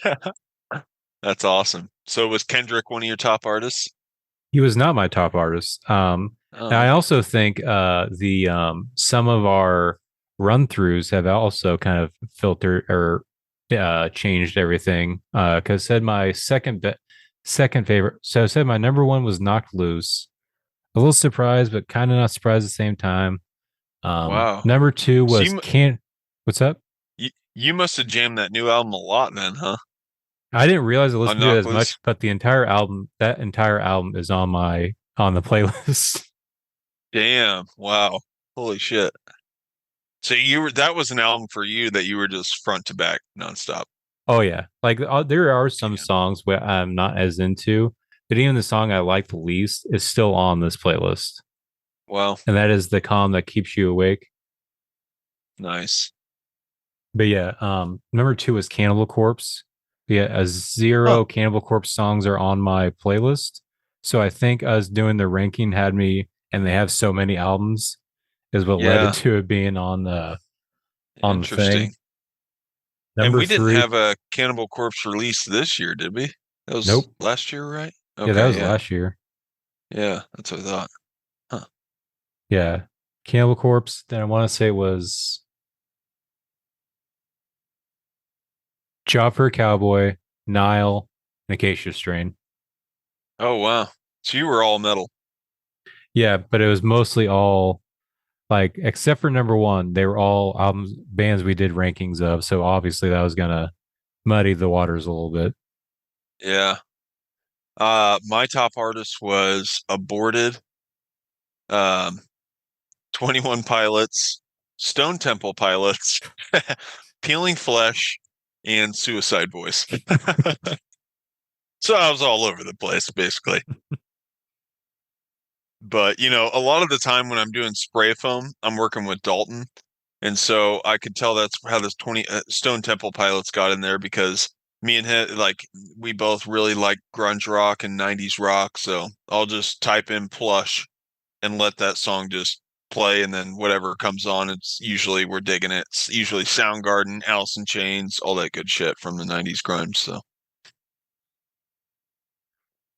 but yeah, Yeah, I it depends on the day who's in the office of whether or not I'll listen to music because it's one of those things I'm not supposed to in uniform have any headphones in. So it just depends on who's there if I actually listen to music or not at work. I wish I could. I used to at my old job, just ignore people, yeah. put my headphones on, just take them off when I phone rings, and that's about it. I am surprised though. I don't have Marcus King isn't my on my list because he is throughout my playlist, but not on my actual thing as a top artist. Because I went on a kick for him as well. And what is he country, you said? Yeah, he's a mix of like country, blues, kind of like a rock and roll kind of thing. Okay. Does he have any like popular songs out? I want it, I don't know if it's on the radio. I don't know what's on the radio, but I'd say probably his most popular one, in my opinion, would either be "Goodbye Carolina" or "It's Too Late," which is more of his rockin' one. "Goodbye Carolina" is more of a ballad, Okay, I don't think I've heard of him or heard those songs or or anything. "It's So Too Late," "The Well." Those are some of the top ones I have. It's too late. Yeah, can you sing it for me? it's too late, and I hate to see you go. Huh. Sing some more. No. Oh, and Coulter Wall. Oh, okay. Nice. Although Coulter Wall, Nice. it's really that Imaginary Appalachia EP. It's great, front Yeah. to back. Yeah. Yeah, that dude is straight up true like ranch nasty Did you grittiness. know he's like in his early mid 20s? Yeah. I know. He sounds like 67, smoking Yeah, a carton a day. yeah, That's fucking and nuts. he's Canadian. Really? Oh, I didn't know the Canadian part. That's wild. Apparently, he is like a rancher up there. But yeah, he's from Canada. I Huh. guess Joe Rogan was trying to get him on, but I guess he refuses because he's like, I got this Working. farm. Yeah. Yeah, like Joe Rogan, I think he's tried to attempted to get him on a handful of times, and he's just like, "I'm down to do it, but you just got to come here," or something like that, something to that effect. Like, so it's like, damn, that's pretty nuts. Oh, one thing I forgot to mention in the it's not news. It was someone I wanted to shout out. All of our Missouri listeners, if anyone else is an Acacia Strain fan and lives in Missouri, is want to get an Acacia Strain tattoo. There is a tattoo artist in Missouri, in Fredericton, Missouri, at the Flesh Hound Tattoo Parlor named Jordan Myers, who can do a mean Acacia Strain tattoo. He recently covered up someone's wormwood tattoo and made it look damn good. I recommend going to go see Jordan Myers over at the Flesh Hound. Or wait, now I need to check. Is it Jordan Myers or Joshua Myers? God damn it, Jeff. Jordan Myers at the Flesh Hound in Okay, Fredericktown, Missouri. okay, Jeff was right. Way to go, Jordan, man. Yeah, he's got some killer work. Jeff showed me the picture before the podcast. Stellar, man. Yeah, dude did an incredible job. So, definitely check that guy out, man. That was awesome. Yeah, Spotify Wrapped. Yeah, that's all I got. Anything else you want to add on for Spotify Wrapped? No, man. What were your top podcasts? Um, so all right, people, don't judge me now. But my top podcasts were, you know what? I might have to bring it up again here. Um, let me see if I can get to it real quick. Just to get a quick list. Is there a spot where they get you a quick list or I want to say, yeah. I want to say it's like near the middle. oh, okay. Oh yeah, here we go. It's about to pop up. So, number one, Joe Rogan Experience. And then my top podcast topic was comedy. That's probably the Joe Rogan in there. But I also listened to okay, so here we go. Here's the list. 1, 2, 3, 4, and 5. Number one, the Joe Rogan Experience. Two is Bear Grease, with Clay Newcomb. He's a part of the Meat Eater Network podcast. That's Steven Ranella. They do all the hunting shows and shit and stuff that I like to watch. Really good podcast, man. He's from Arkansas. Super interesting if you're into hunting or that sort of stuff. Number three, We Might Be Drunk. This is with Sam Morril and Mark Norman. Two hilarious, great comedians, man, and they have a fucking awesome podcast. And obviously, they're drinking like every episode. It'll be like 2 in the afternoon, and they don't give a shit, man. Um, but very funny. Very great. It's a solid podcast. Number four might be the best podcast that I've ever listened to. Death Metal Daddies. Probably, yeah, probably the best one that you've ever heard. It is Death Metal Daddies, and these are a couple young stallions talking about death metal and all things daddy. So Sounds definitely sexy as check that. hell. It definitely is. Gets me hard every time. But check that out if you get the chance. Number five, Wired to Hunt podcast. Um, Kind of speaks for itself. And again, it's a part of the Meat Eater Network. Couple hunting dudes talking about whitetails, and they get pretty ridiculous and meticulous with it. But if you're interested to hunt, they can definitely, it can be very educational. They teach you how to, introduce some new tactics you can try. They have a whole foundation segment where this guy will go into just general, things that can benefit how you can approach hunting and that sort of stuff in life in general. So, yeah, man, that's basically what I'm checking out. I gotcha. Yeah. So yeah, with the Joe What Rogan, it about sounds like you're in tune with our current audience because I also with our Spotify podcast, that's our yeah, our listeners' number one podcast as well. Besides yeah, us. But yeah. yeah, my podcast, my number one, I think I've talked about it on the show before, Knowledge Fight. I love this podcast. It's two, I don't know if they're comedians anymore, but they used to be kind of lower level in Chicago. One is used to be in Columbia, but over in Chicago, all they do is one knows a lot about Alex Jones and has watched him most of his life. The other doesn't know anything about him. They just review Alex Jones Infowars episodes, and they are Oh, really? hilarious. Oh, that's awesome. I'll have to check that out. It's so they're against Alex Jones. Typically, they're like fact checking, but it's also just like they hate Alex Jones, but at the same time, they love how much of a showman he is, and they kind of like they almost like critique his showmanship. It's like, come on, you're Yeah. better than this. You can do better. Come on, give me the zazz. Come on, kind of stuff. It's a very That fun dude, show. he was like fueled by Adderall, I'm pretty sure. Oh, Like and cocaine. yeah, he talked about like, yeah, I mean, probably that doesn't surprise me. That does not surprise me at all.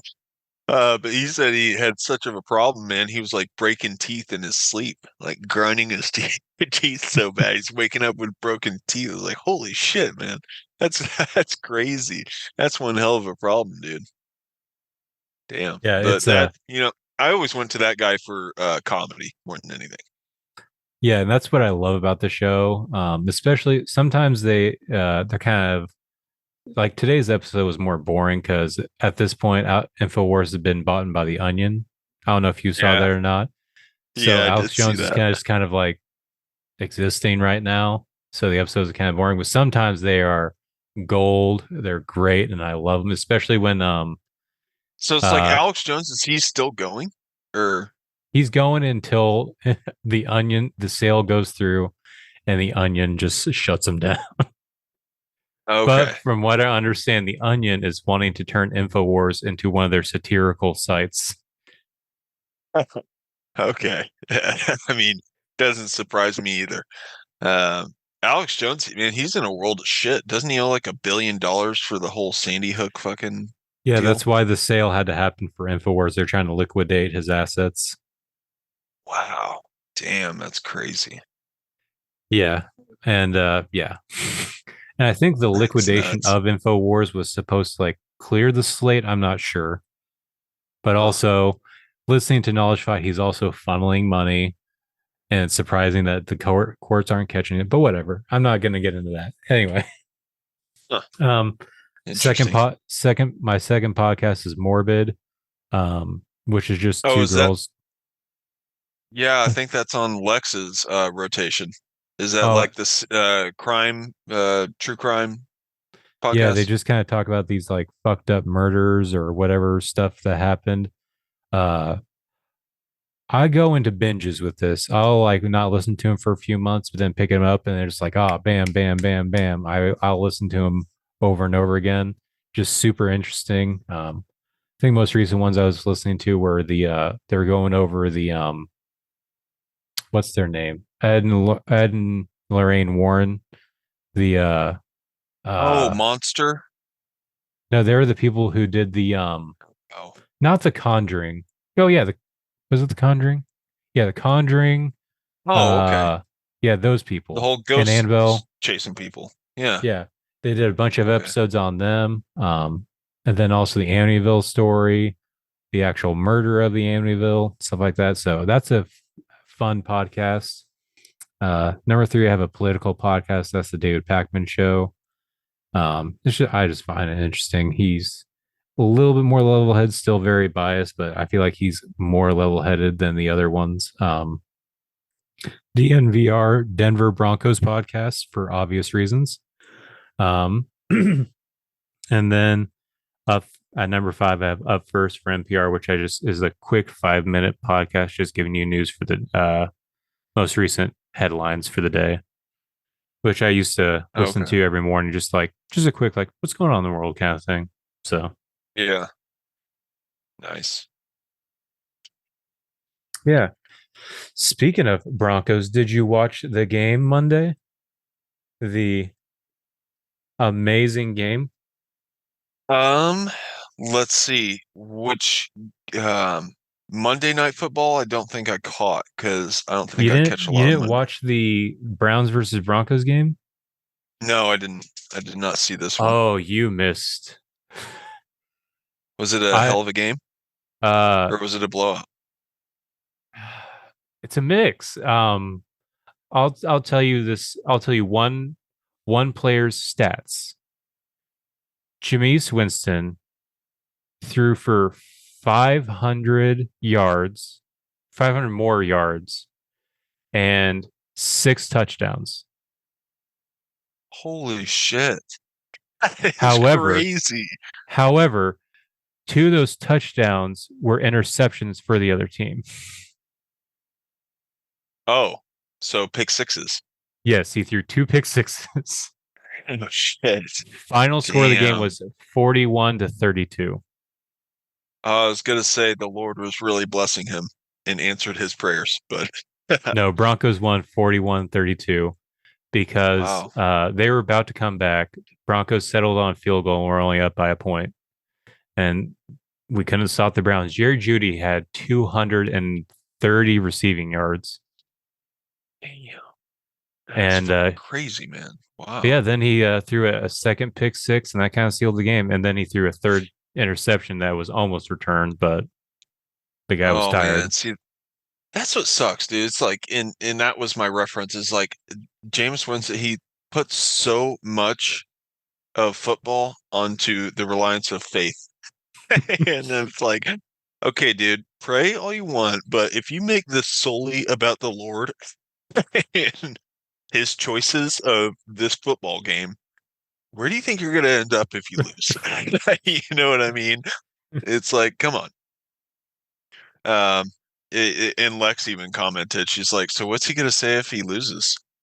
Because, you know, yeah, Father, exactly. why have you Yeah. abandoned me? Why have you forsaken me? Yeah. Yeah, exactly, man. I mean, the dude's very holy. Whatever, that's cool. But I don't know. Interesting character. I feel like he wasn't always like that. I feel like he just progressively, as his career went on in football, got more and more. I just want to thank the Lord for this opportunity. I want the Lord to bless us for this game, blah blah blah. And then it's just like every game just got like that. Heavy Lord prayers and stuff. I was like, wow, man, he's really putting a lot on this football game for the man upstairs to have I some didn't know he involvement. was like that, but that would make sense because I guess his post game like thing he did, he was like talking about like I got God on my side, blah blah blah, and these pick sixes, I just got to pray for it because that's not me. That's not me. God made me not to do that kind of stuff. Is like I feel like he's almost equating him throwing pick sixes to committing sins in God's eyes. Well, like a buddy on Facebook, he posted a meme, and I think it's a quote from that press conference, and it says, "I just pray the Lord to relieve me of these pick sixes or something like that." It's just like, what? Maybe more training, buddy. I'd probably start there. I don't know. Yeah, But you missed a crazy game because damn. Broncos one play through a 93-yard touchdown pass. Wow. And Holy then the shit. very That's crazy. next play, like after the kickoff and all that, the Browns threw a 70-yard touchdown pass. Damn. It Nuts. was Wow. an So it was like insane back to game. back. Yeah, Yeah, it was that an would be insane game. intense. That's fun, but that also tells me a lack of defense on that one for sure. which is weird because the Broncos were like the number one ranked defense, both Oh, in really? yards. We're still number one in sacks because we got a couple Okay. sacks in that game, but we're no Wow. longer number one. I don't think we're number five anymore with how many yards they gave up. Wow. Damn. Speaking of sacks, dude, I think Joe Burrow has just become a whole fucking sack sandwich. I love seeing that dude get sacked. Oh man, I love it. And just recently, in his most recent game, he got sacked and a fumble recovery was a touchdown. I was like, oh, that's what you don't want, man, as a quarterback. But, I gotta say,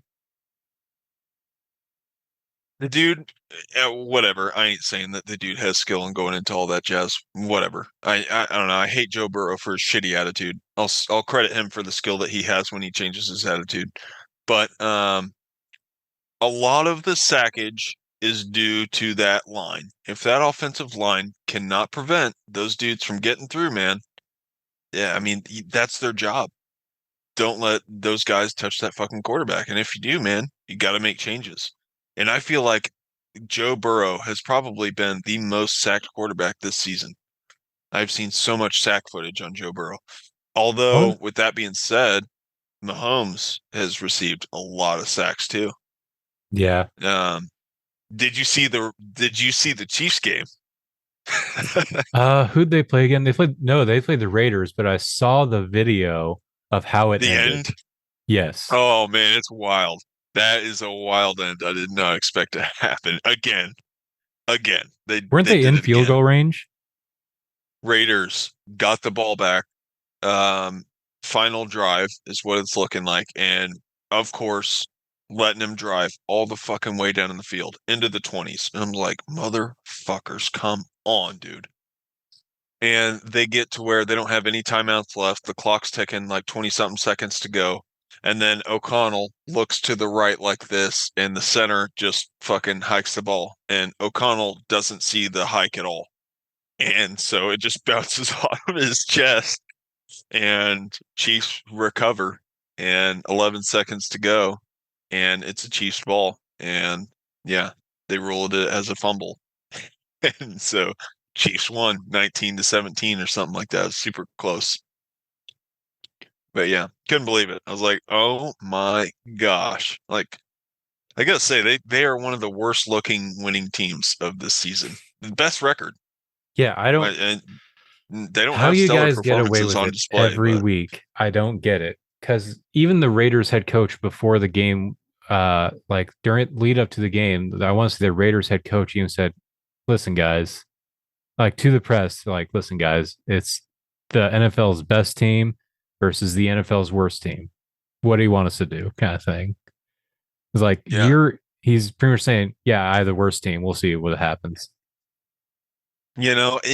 I mean, to an extent, like I get that. I mean, I could see that, but I also feel like whenever I watch a Chiefs game, I feel like every single team, when they come to play the Chiefs, they're just like, all right, this is the fucking Chiefs. We gotta show up, man. We gotta play. And I feel like every team plays hard against the Chiefs just because it's the Chiefs.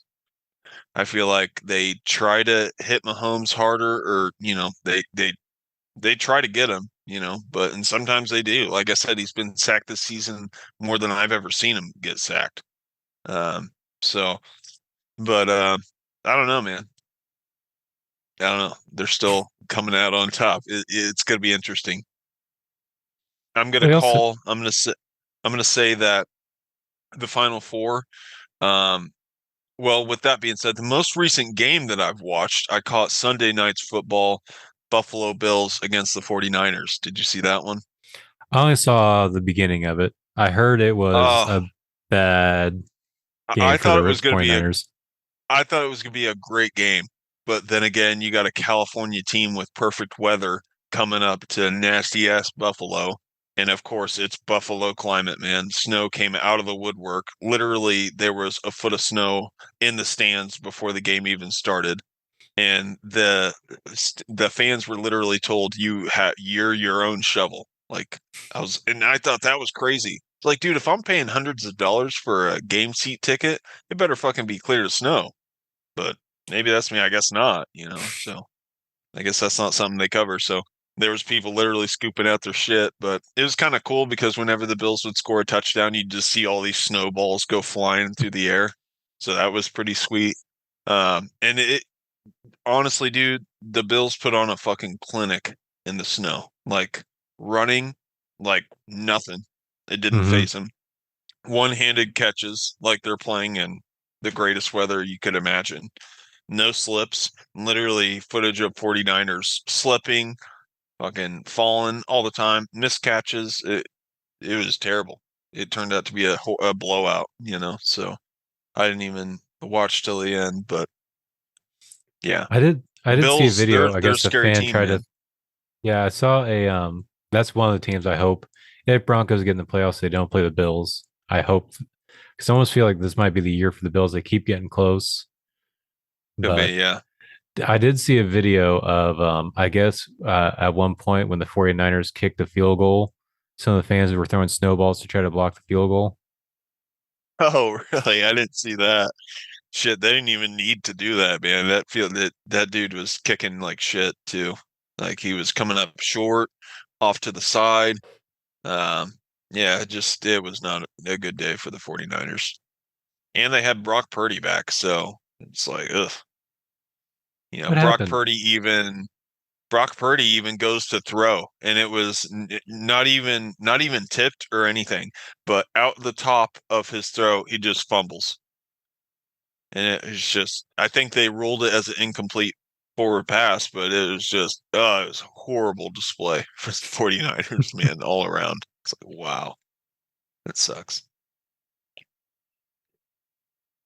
But yeah, football season definitely in full swing. Guess we're coming up on the end already, man. It's pretty crazy. Yep. Broncos But finally have their bye week and only have 4 games left. So there's 5 games left total for the season.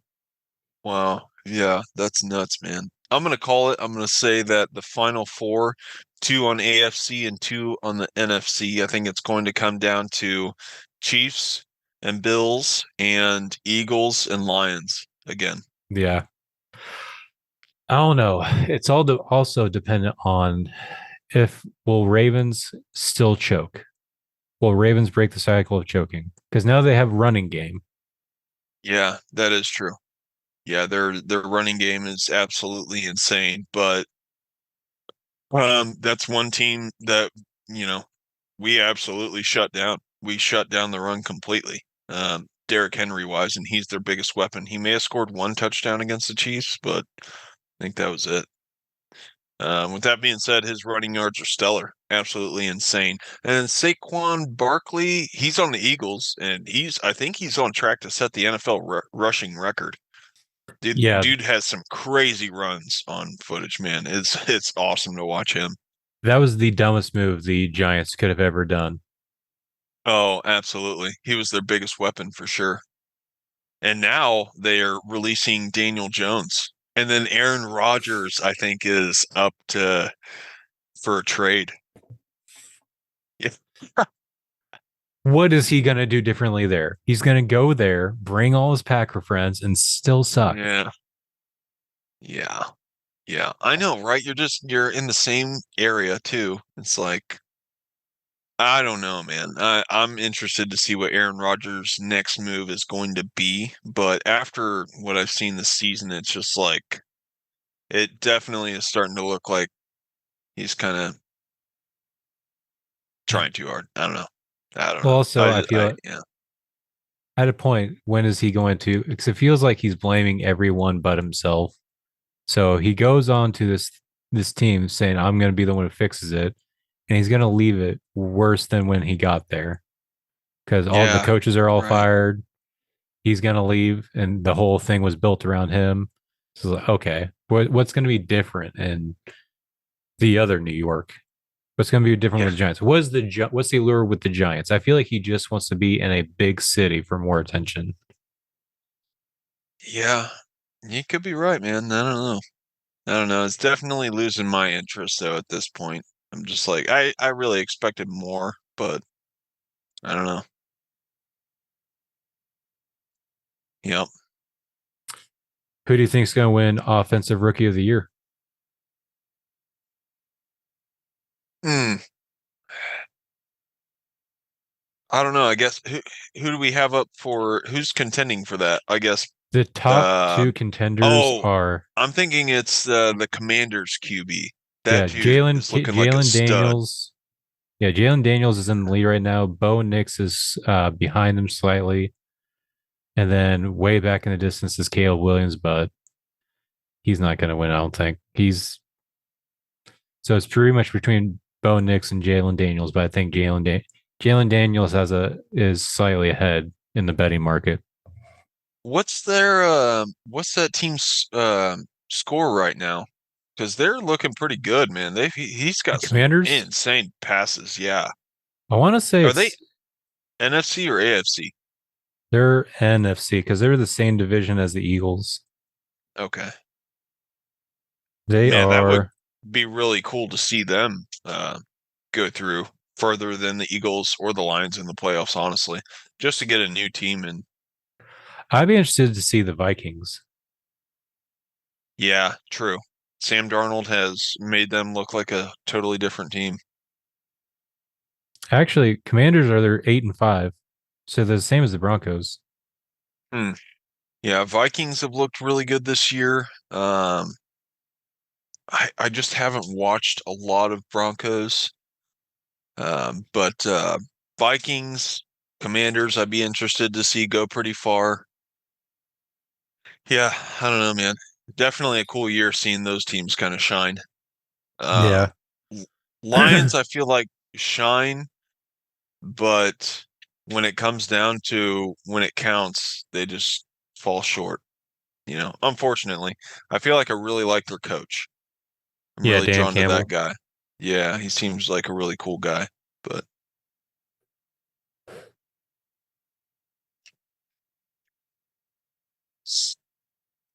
Yeah, yeah, man, that's yeah. juicy season for sure. Oh yeah. Let's talk about some fatherhood stuff and then we can wrap it up. Because we started Sweet. talking about a lot of metal. Yeah. Football can kind of go either way. That's just our stuff. But fatherhood stuff. So, um, what would you say as a father? We might have talked about it. What's your biggest pet peeve when it comes to things your kids do that just it's your pet peeve? Um, so as of late, we've had my niece, or no, sorry. I guess she's technically my sister-in-law, but she's so young, she feels more like a niece. She's like 10 or 11 or something. But and we've been watching her ever since she was a baby. It's Lex's little sister. And she stayed the night forever. And really, we just kind of started babysitting her at a really young age. And, um, I don't know, just really grew to loving having her around and stuff. And but anyway, so she's kind of grown up with the girls, and the girls love it whenever she comes over. So she'll come over, stay the night, and it really kind of helps because she acts as like a babysitter for us, and we get to spend some more time together. So, but um, she's also at the age where she's big on her phone now. And because of that, she's constantly scrolling. She's on TikTok watching fucking videos. How old And is they're my she? daughter, like 11 or 12 Okay. or something. Yeah. And so she's obviously distracted and totally just sucked into this distraction scrolling and shit. And so she's on her phone a lot when she does come over now. And it's often I find my daughter sitting with her just getting sucked into that phone scrolling, man. And so like lately, that's my huge pet peeve. Um, I hate that. I feel like it's just so bad. Like I just want to be like, go outside, go play, pick up a toy, go play, make a craft. I don't know. Get the fuck away from a screen, please. Obviously I don't say that, but um, yeah, it's definitely a pet peeve, man. I don't know how to navigate it because, I hear a lot of other parents, and I think we've even talked about it. Like, I want her to be good with technology. She's obviously going to be forced into this world where technology is going to absolutely exist and be very dominant in the lifestyles that she grows up with. So I don't want her to be excluded from that by any means, but man, she's only 4 now, so and she's a very smart girl, but she just I hate seeing the sucked in distraction face. You know what I mean? You know Mm-hmm. it when you see it, and it's just like, Um, that's definitely first pet peeve. Second pet peeve is her diet. She's getting worse with diet and food and what she wants to eat, and obviously, the good stuff that we're making dinners for, she'll hardly touch intentionally. And it's like, I only have so much of a bar where I'm like, hey, eat your food, eat your food, eat your food. It's past dinner now. It's like 8, 9 o'clock. And then now she's asking for a snack. I'm just like, no. And then you're like, well, she didn't eat dinner. So like, should she eat nothing? And so it's like, to an extent, yeah, but then it's like I also don't want her to starve, but I don't know. Again, that bar, it's like it lowers enough to where it's like my patience level, and I'm just like, what do you do? It's like I'm like, okay, you can have a snack, but it's got to be somewhat moderately good, I guess. I feel like I try, but man, I feel like I don't succeed in in making that happen, making her, ingest good food. So that's definitely a struggle slash pet peeve right now for me. What's on your plate? Um, Mine is so it's all dependent. Universally, it's not listening, because both my kids have issues with it, and that's what I've been struggling with the past 2 nights. Last night was really bad, especially with Annie. It was getting her to just sit down and do her homework. Like, she has homework, and like she had like 4 different pages, and she was like, it wasn't. I've seen her do the same exact homework before. It's literally like 10 questions, but it's not actual questions, just like a scrambled word. And there's the box down below is like what the actual words are. She just has to figure out that word with like her like spelling, rearranging the words and stuff. And she kept asking Okay, in like, a minute. Shut the door. it's like, Dad, can you help me with this? Like, Annie, you know this. The answers are right here. Just come on. And Hmm. she got about halfway, but it took her like 3 hours and she was still just like not doing it. So I was just frustrated, and she was doing All everything that but it. wasted time. Yeah. Yeah. At one point, I told her to sit down, and she just gets on the chair, but just lays on her belly on the stair on the chair, and is just like, sit on your butt and do your homework. And it's just frustrating and just not doing it. And then eventually, Danny was just like, you know what, just go to your room. Like, she already ate. So then we go around the corner and we realize that we also get on to her about just dropping her clothes where she wants to not pick them up. All her jacket, her shoes were all over behind the counter where she was sitting at. There's stuff everywhere. Yeah. More annoyed. So we got on to her about that, and she got upset because we were getting on to her. And eventually later, I felt bad. It was super sweet, but I was still angry about the not listening part, to where it's like, oh, I can't give in because she's just gonna continue to not listen. But it's so sweet. She came out with I got her a guitar for Christmas last year. She came out with it, had it strapped around, and was it's like trying to strum. I'm sorry, Daddy. Sorry. It's like, oh, it's so sweet, but Oh, that's it hard right just there. melts your heart so much. But I know if I give in, she's gonna continue to not listen. Writing these I'm sorry songs. I'm Yeah. sorry. What Yeah. I really meant to say. Yeah. Yeah, it was stuff like that. It's just, it irks me so much. And Jensen was doing the same thing. Like, I don't know how many times I told him to just change into pajamas, bro. It's like, well, because what we do is like, because there's so many of clothes and so many of them, sometimes they won't have it. They won't be having clean not laundry, pajamas Mhm. specifically. So if they don't have any pajamas, I'll let them wear one of my shirts. They love wearing my shirts. So he has my shirt. He has his pull up. But 30 minutes later, he's still just walking around just in his normal clothes, just carrying it. It's like, just change your clothes, just stuff like that. Oh Or it man. irks the shit out of me. Yeah. But you also brought up one, and that's kind of one of my peeves. It's not the biggest peeve, but it is annoying with Jensen. His diet. I think we've kind of spoiled him too much to where, and he has what he likes to where that's the only thing he wants to eat. Like tonight, we were busy, went to Aurora for Walmart, and we're like, all right, we're gonna get dinner there, and right by the Aurora Walmart is Brahms.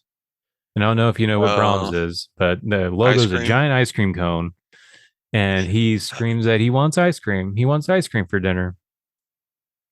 Like, no, we're not doing that. I don't know how many times he's asked for chocolate for dinner. He's asked for ice cream for dinner. It's like, no, just eat the food. We're gonna get. And I've tried to distinguish him with things like there's real food, and then there's this fake food, and this ice cream is fake food. You need to eat real food if you want to get this fake food. And what we Yeah. used to do with Annie, like, because I sometimes am just with the idea of like, if you're not gonna eat, just go to bed. Like, if you're hungry, you're hungry. You had food, you missed your chance. But at the same time, there was times where it'd be like, all right, we'll move your bowl. Whenever you do say you're hungry, we'll just bring your bowl back out and you can eat it then. But Mm, now we have this big dog that can get to the counter and eat it. So it's shit. nowadays we just say, all right, that's it. You're not eating anything tonight. And they seem to understand that now better. So Yeah. sticking on that. I'm Yeah. hoping that it comes with age and like it's very like phase. Like yesterday, she did great. She ate like a whole bowl of taco soup and it had veggies in it, protein, soup broth. So it's like, for the most part, it's a really good meal. And I mean, she did great, but then like tonight, doesn't even touch it. Doesn't even touch it at all. And then an hour, 2 hours later, we're wanting a snack. And it's like, oh, it just drives me crazy, man. It's so Is it tough. like specific meals or is it just kind of like random? Because I'm having a hard So time telling random. if it is. Yeah, it seems so random to me, you know? Because like I said, tonight it was leftovers, so like the same meal, taco soup, but I love it. I think it's great. And, it's like one of those dishes that it's almost better the second day. It's like chili. Mm-hmm. Cook it day one, day two, it's like better. But Mm-hmm. I don't know. And so same meal, but totally just flipped the switch. Didn't touch it. It's like, damn, man. It's hard. I mean, once they get that taste of that good sugar and shit, it's like Mm-hmm. That's all they want. nothing. Yeah, man, drives me crazy. Yeah. It also makes I don't think I don't think either of our families are gonna have the issues with it, but I do always worry with that kind of stuff. I always worry about diabetes kind of stuff because it runs in my family. I don't Mhm. have it, anything like that, but I always worry with if he's that young, eating that much sugar is like that could develop into a problem kind of thing. Yeah, yeah. Which I mean, uh, like I said earlier, like I've made 2 batches of jerky now with the deer this year, and they'll snack on that. Both the girls will. And that's great. So it's protein, and they like to eat it. So I'm like, guess I just need to make more of it. But it goes quick. It definitely goes by quick in this house. So do you have a dehydrator? Yeah, I do. Lex got me one for Christmas, I don't think it may have been last year or the year before that. But yeah, it's just like it's not too big. It's only about yay big. So this is like 12 inches or so, and it's got 4 or 5 stacks of layers, and it's got a little temperature gauge. It goes from like 120 to 165, and 165's for specifically for like jerky meats and stuff like that.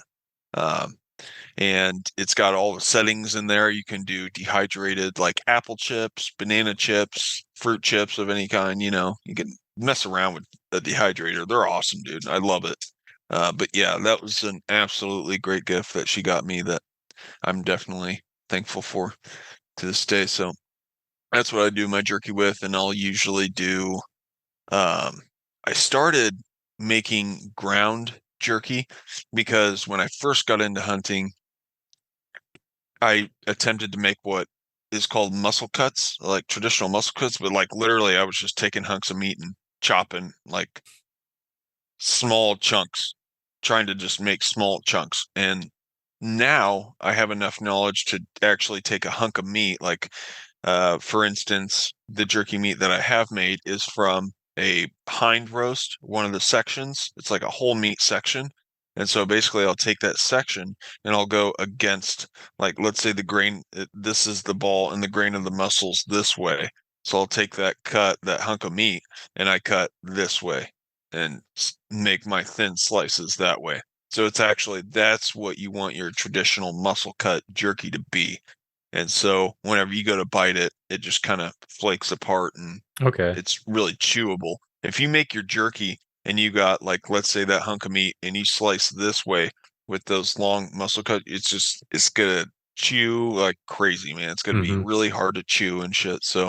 Um, so that's just taken a couple of years to really understand how to make it good. But and so I'm finally got there. Now I'm just trying to perfect my recipe and how long to keep it in the dehydrator for.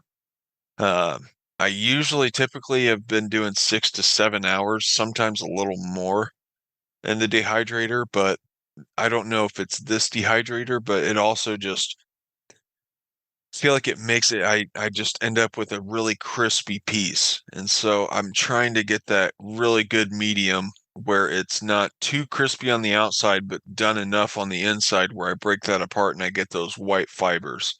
That's the key identifier in a really good piece of jerky is when you break that piece of jerky and you kind of bend it like that and it just kind of cracks open and you get those white fibers. So yeah, it's just a method to the madness, trying to figure that out and craft that perfect piece for me. But yeah, but anyways, kind of got off went on a tangent there. But they like jerky, so definitely gonna be keeping that going, man, because I that's gotcha. definitely a good snack to have around. Yeah. We even wanted to do that. We were a little too eager. So we went to the day I got my first deer, we went to Bass Pro, got the gambrel, got the um meat processor or the meat grinder. But Nice. I didn't realize Bass Pro was having a special. I didn't realize it till afterwards. So we bought the grinder for 120. Right next to it was the dehydrator and the meat slicer. Oh And I thought, man, yeah, nah, I don't, yeah, they had three the for three package deal. 180. So I could have paid Damn. $60 more and gotten those other two. Yeah, dude, that was a killer deal. I seen that deal and I was like, damn, that would be awesome. Um, Collins, he has a meat slicer now. He's got it all. And he said the slicer was a game changer for him. Personally, getting into slicing your own meat, yeah, it seems intimidating, but as long as, like you said, you go against that grain and slice it like that, really shouldn't. You can get pretty close to a quarter-inch piece of meat if that's really what you're going for, as long as you have a really good sharp knife and, it's not too hard, but a slicer would make your process faster. So, but yeah, dude, that was a killer bundle for sure. Yeah, I wish they would have actually had it advertised at the store instead of me finding out online. Yeah, Would have been nice, yeah. but oh well. And I literally got a text today saying that their cyber deals were still going on, and today was the last day for Cyber Monday deals. It's like, oh, Cyber Monday should be on Monday. Also, what's the point of Like, Cyber Monday anymore when people are doing all the online shopping now on Black Friday anyway? yeah, I don't know. Yeah.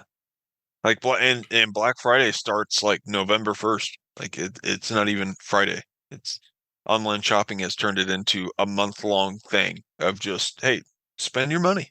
You know? That's all it is, dude. It's like you got to do some investigating and keep track. Like Bass Pro's tricky. Like, Hmm. they'll advertise this shit as being a Black Friday sale special, but dude, just wait. Like a month or so, they're gonna have some New Year's sale, and you're gonna find a lot of the shit pretty close to the same price as it was on Black Friday. Guarantee it. Yeah, they had a deal on some uh trail cameras I was thinking about getting. They had two for $100, which since Yeah, I'm out of season because I only have a rifle, I was thinking about setting up in that area. Just see that's because a I pretty good haven't deal. seen a single buck in my area this entire time. I saw the first time saw a buck was at work, and it was Monday, the day after rifle season ended. I saw two Oh bucks man. running in the front of the building of our office. Oh man, just rubbing it in your face. Yes. So like getting back to like those podcasts that I listen to, man, they talk about a lot of like deer behavior and shit like that. And so like right now, I've kind of like gotten onto like the whitetail schedule of their rut habits and shit. And oh, I need to plug in my PC real quick. But so like right now, we're kind of on the tail end of the rut, and basically most of the bucks should have acquired a doe, and this is what they call the lockdown phase. So if you do see a buck, 9 times out of 10, it's probably going to be with a doe, and they're really not going to want to leave sight of that doe. And you're also in a pattern of minimal movement. They're probably going from bedding areas to feeding areas and then back, and that's probably it. Right now, you're not probably going to see a lot of roaming. I mean, you might, but that's also the other aspect to it. It's like they're an animal in the wild, so you really can't pinpoint exactly what they're going to do. But those podcasts are helpful for a somewhat guide of general behaviors, of deer. So, Yeah, anyways, I gotcha. but yeah, man. So, Yeah, looking forward to next season. Gonna try to get some trail cameras, then also try to set up some food plots out there. Set up some like deer cane and some apples. See if I can get a deer at least on camera. See if I can get one to get some to just kind of stay in this area. I don't know how it all definitely, works. man. I'm just assuming that they can know food will always be here, kind of thing. For sure. Exactly what I did, dude, at the sawmill. Like I said, they kind of let me roam that property, and I had set up a stand on the back end of their land there and essentially made it my hole. And so I went out there in spring, in the summer, and pre-fall, like right before, a little before season kicked in, and I baited every time. And because of that, I believe I made that area a stopping spot for deer on their travel way through just to check for food in the area.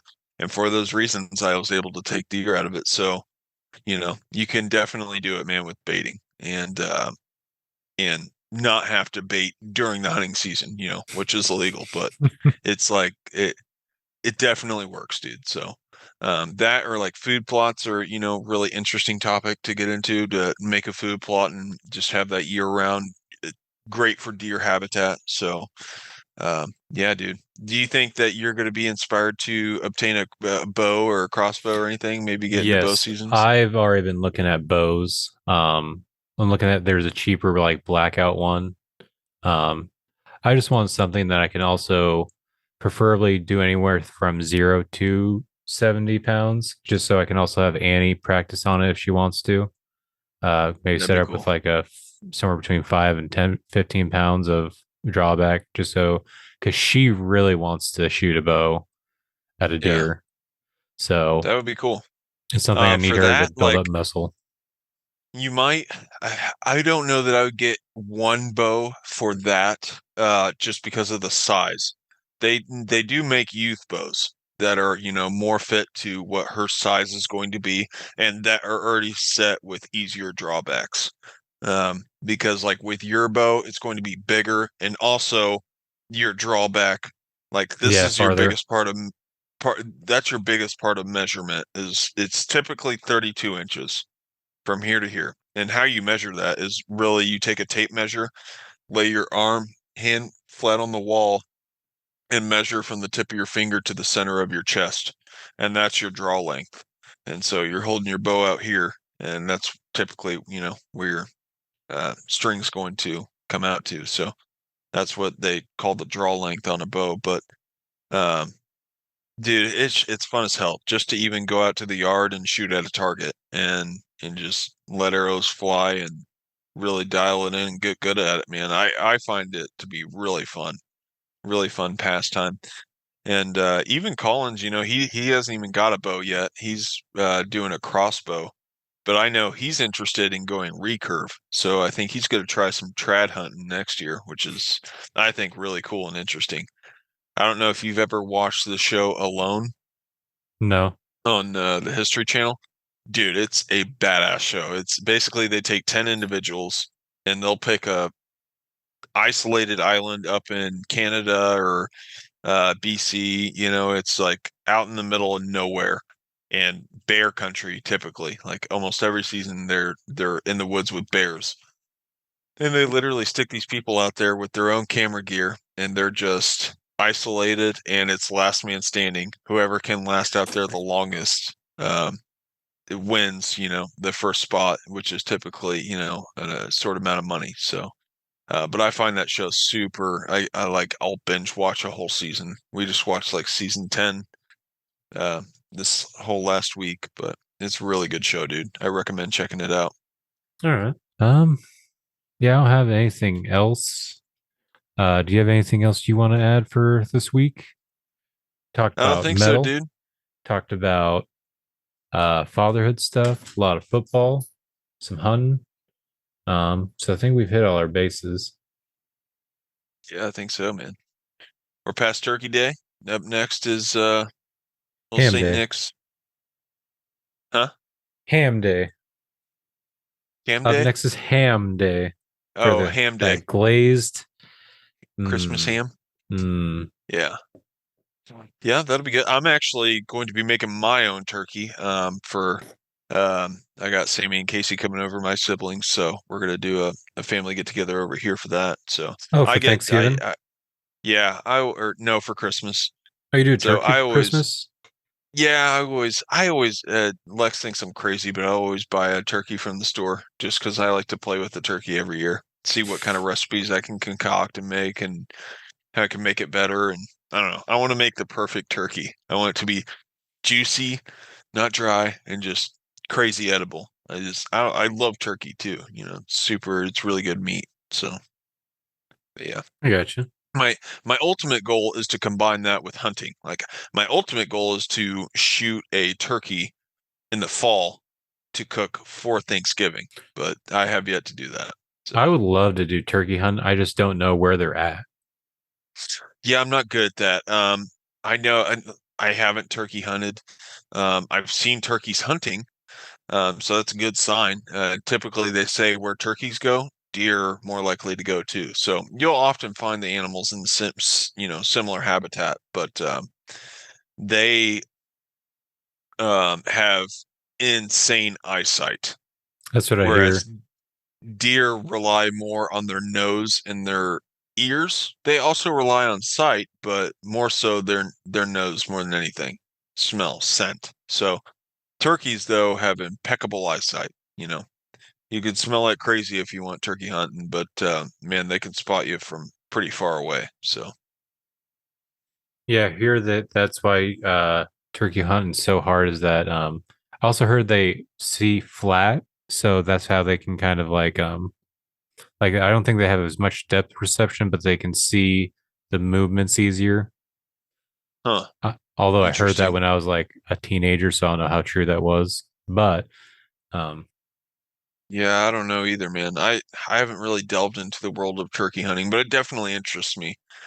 And like getting back to the Bass Pro sales, they had shotguns on sale, dude. They had like a insane. It was like a Benelli shotgun for 243 bucks or something like that. Benelli's a crazy good brand of shotgun. So pump action, pretty simple. But I was thinking about snagging one, man, because I really need a shotgun for bird hunting. I'd love to go bird hunting, get into it, but we'll see eventually. yeah, yeah, there's a lot of great deals. Like the gun I bought this past summer, it was on sale for $100 less for Black Friday sales. Oh wow, damn. But I was also looking at 22s for Annie because they had it was a really Oh, nice that'd be one. cool. It was a what's it called? Lever action. It was a lever action Oh, one, kind of like the that's Annie Oakley awesome. style. I thought about getting Yeah. that for her, and then we could also do like small animal, small game kind of stuff. I brought up Yeah, doing rabbit, rabbit squirrel. hunt. Yeah, I brought up rabbit hunting, but Danny said absolutely not. Then Jensen heard about it and said absolutely not because rabbits are cute. He wants to hold them. Yeah, see, that's like if I took Lex out, I think I would go squirrel first because rabbits are too cute. It might kind of traumatize them. But Yeah, I and feel like if you you can hit get them more wrong, meat. they squirrel. Oh yeah, Or if you hit them wrong, they squeal. But yeah, they do offer more meat probably, and it's good and tender. I've actually tried one. Ian shot one at the mill and let me take it home to cook, so you know it was really good. I haven't hunted and eaten squirrel, but I'm definitely interested. I know there's some really good southern recipes for fried squirrel and taters and gravy that I'm really wanting to try. It's, I've heard it's pretty delicious. So, but yeah, I've yet to get a 22 as well. I'm really interested though for those reasons. yeah, yeah. I'd like to get into some of that weird hunting. Like, it makes me think of remember that chili Welchmeyer brought to one of the CERT trainings. What was it like beaver chili or whatever? Do you Oh, I remember don't that? know, dude. I don't know. Did he bring beaver? That's crazy. It was like a beaver chili. I want to say you liked it so much you even brought some leftovers. I think it was when you were living with me. Maybe. Might But we have. were at like a shooting range, and I want to say it was like the night Yeah. shoot. Huh. Okay. Definitely sounds like something I'd do. Yeah, that one I want to do stuff like that. I've also looked into trapping and stuff, but I don't know. Yeah, Going down that rabbit trapping hole. definitely. Yeah. Yeah. Um, All right, man. yeah, it's gonna be about that time. So yeah. Uh, hey everyone, if you liked what you hear, you can follow us on Facebook, TikTok. You can follow us on the Spotify and Apple Podcasts. If you want to shoot us a message, tell us how much you hate us, how much you love us, how much we suck, how sexy we are. You can do that at Ooh. deathmetalldaddies@gmail.com. You can follow us on Twitter, or not Twitter, Facebook and TikTok. We're not on Twitter. Um, but yeah, drop us a link and let us know. Yeah. But until then, see you next week. Death Metal Daddies out. It's so cereal.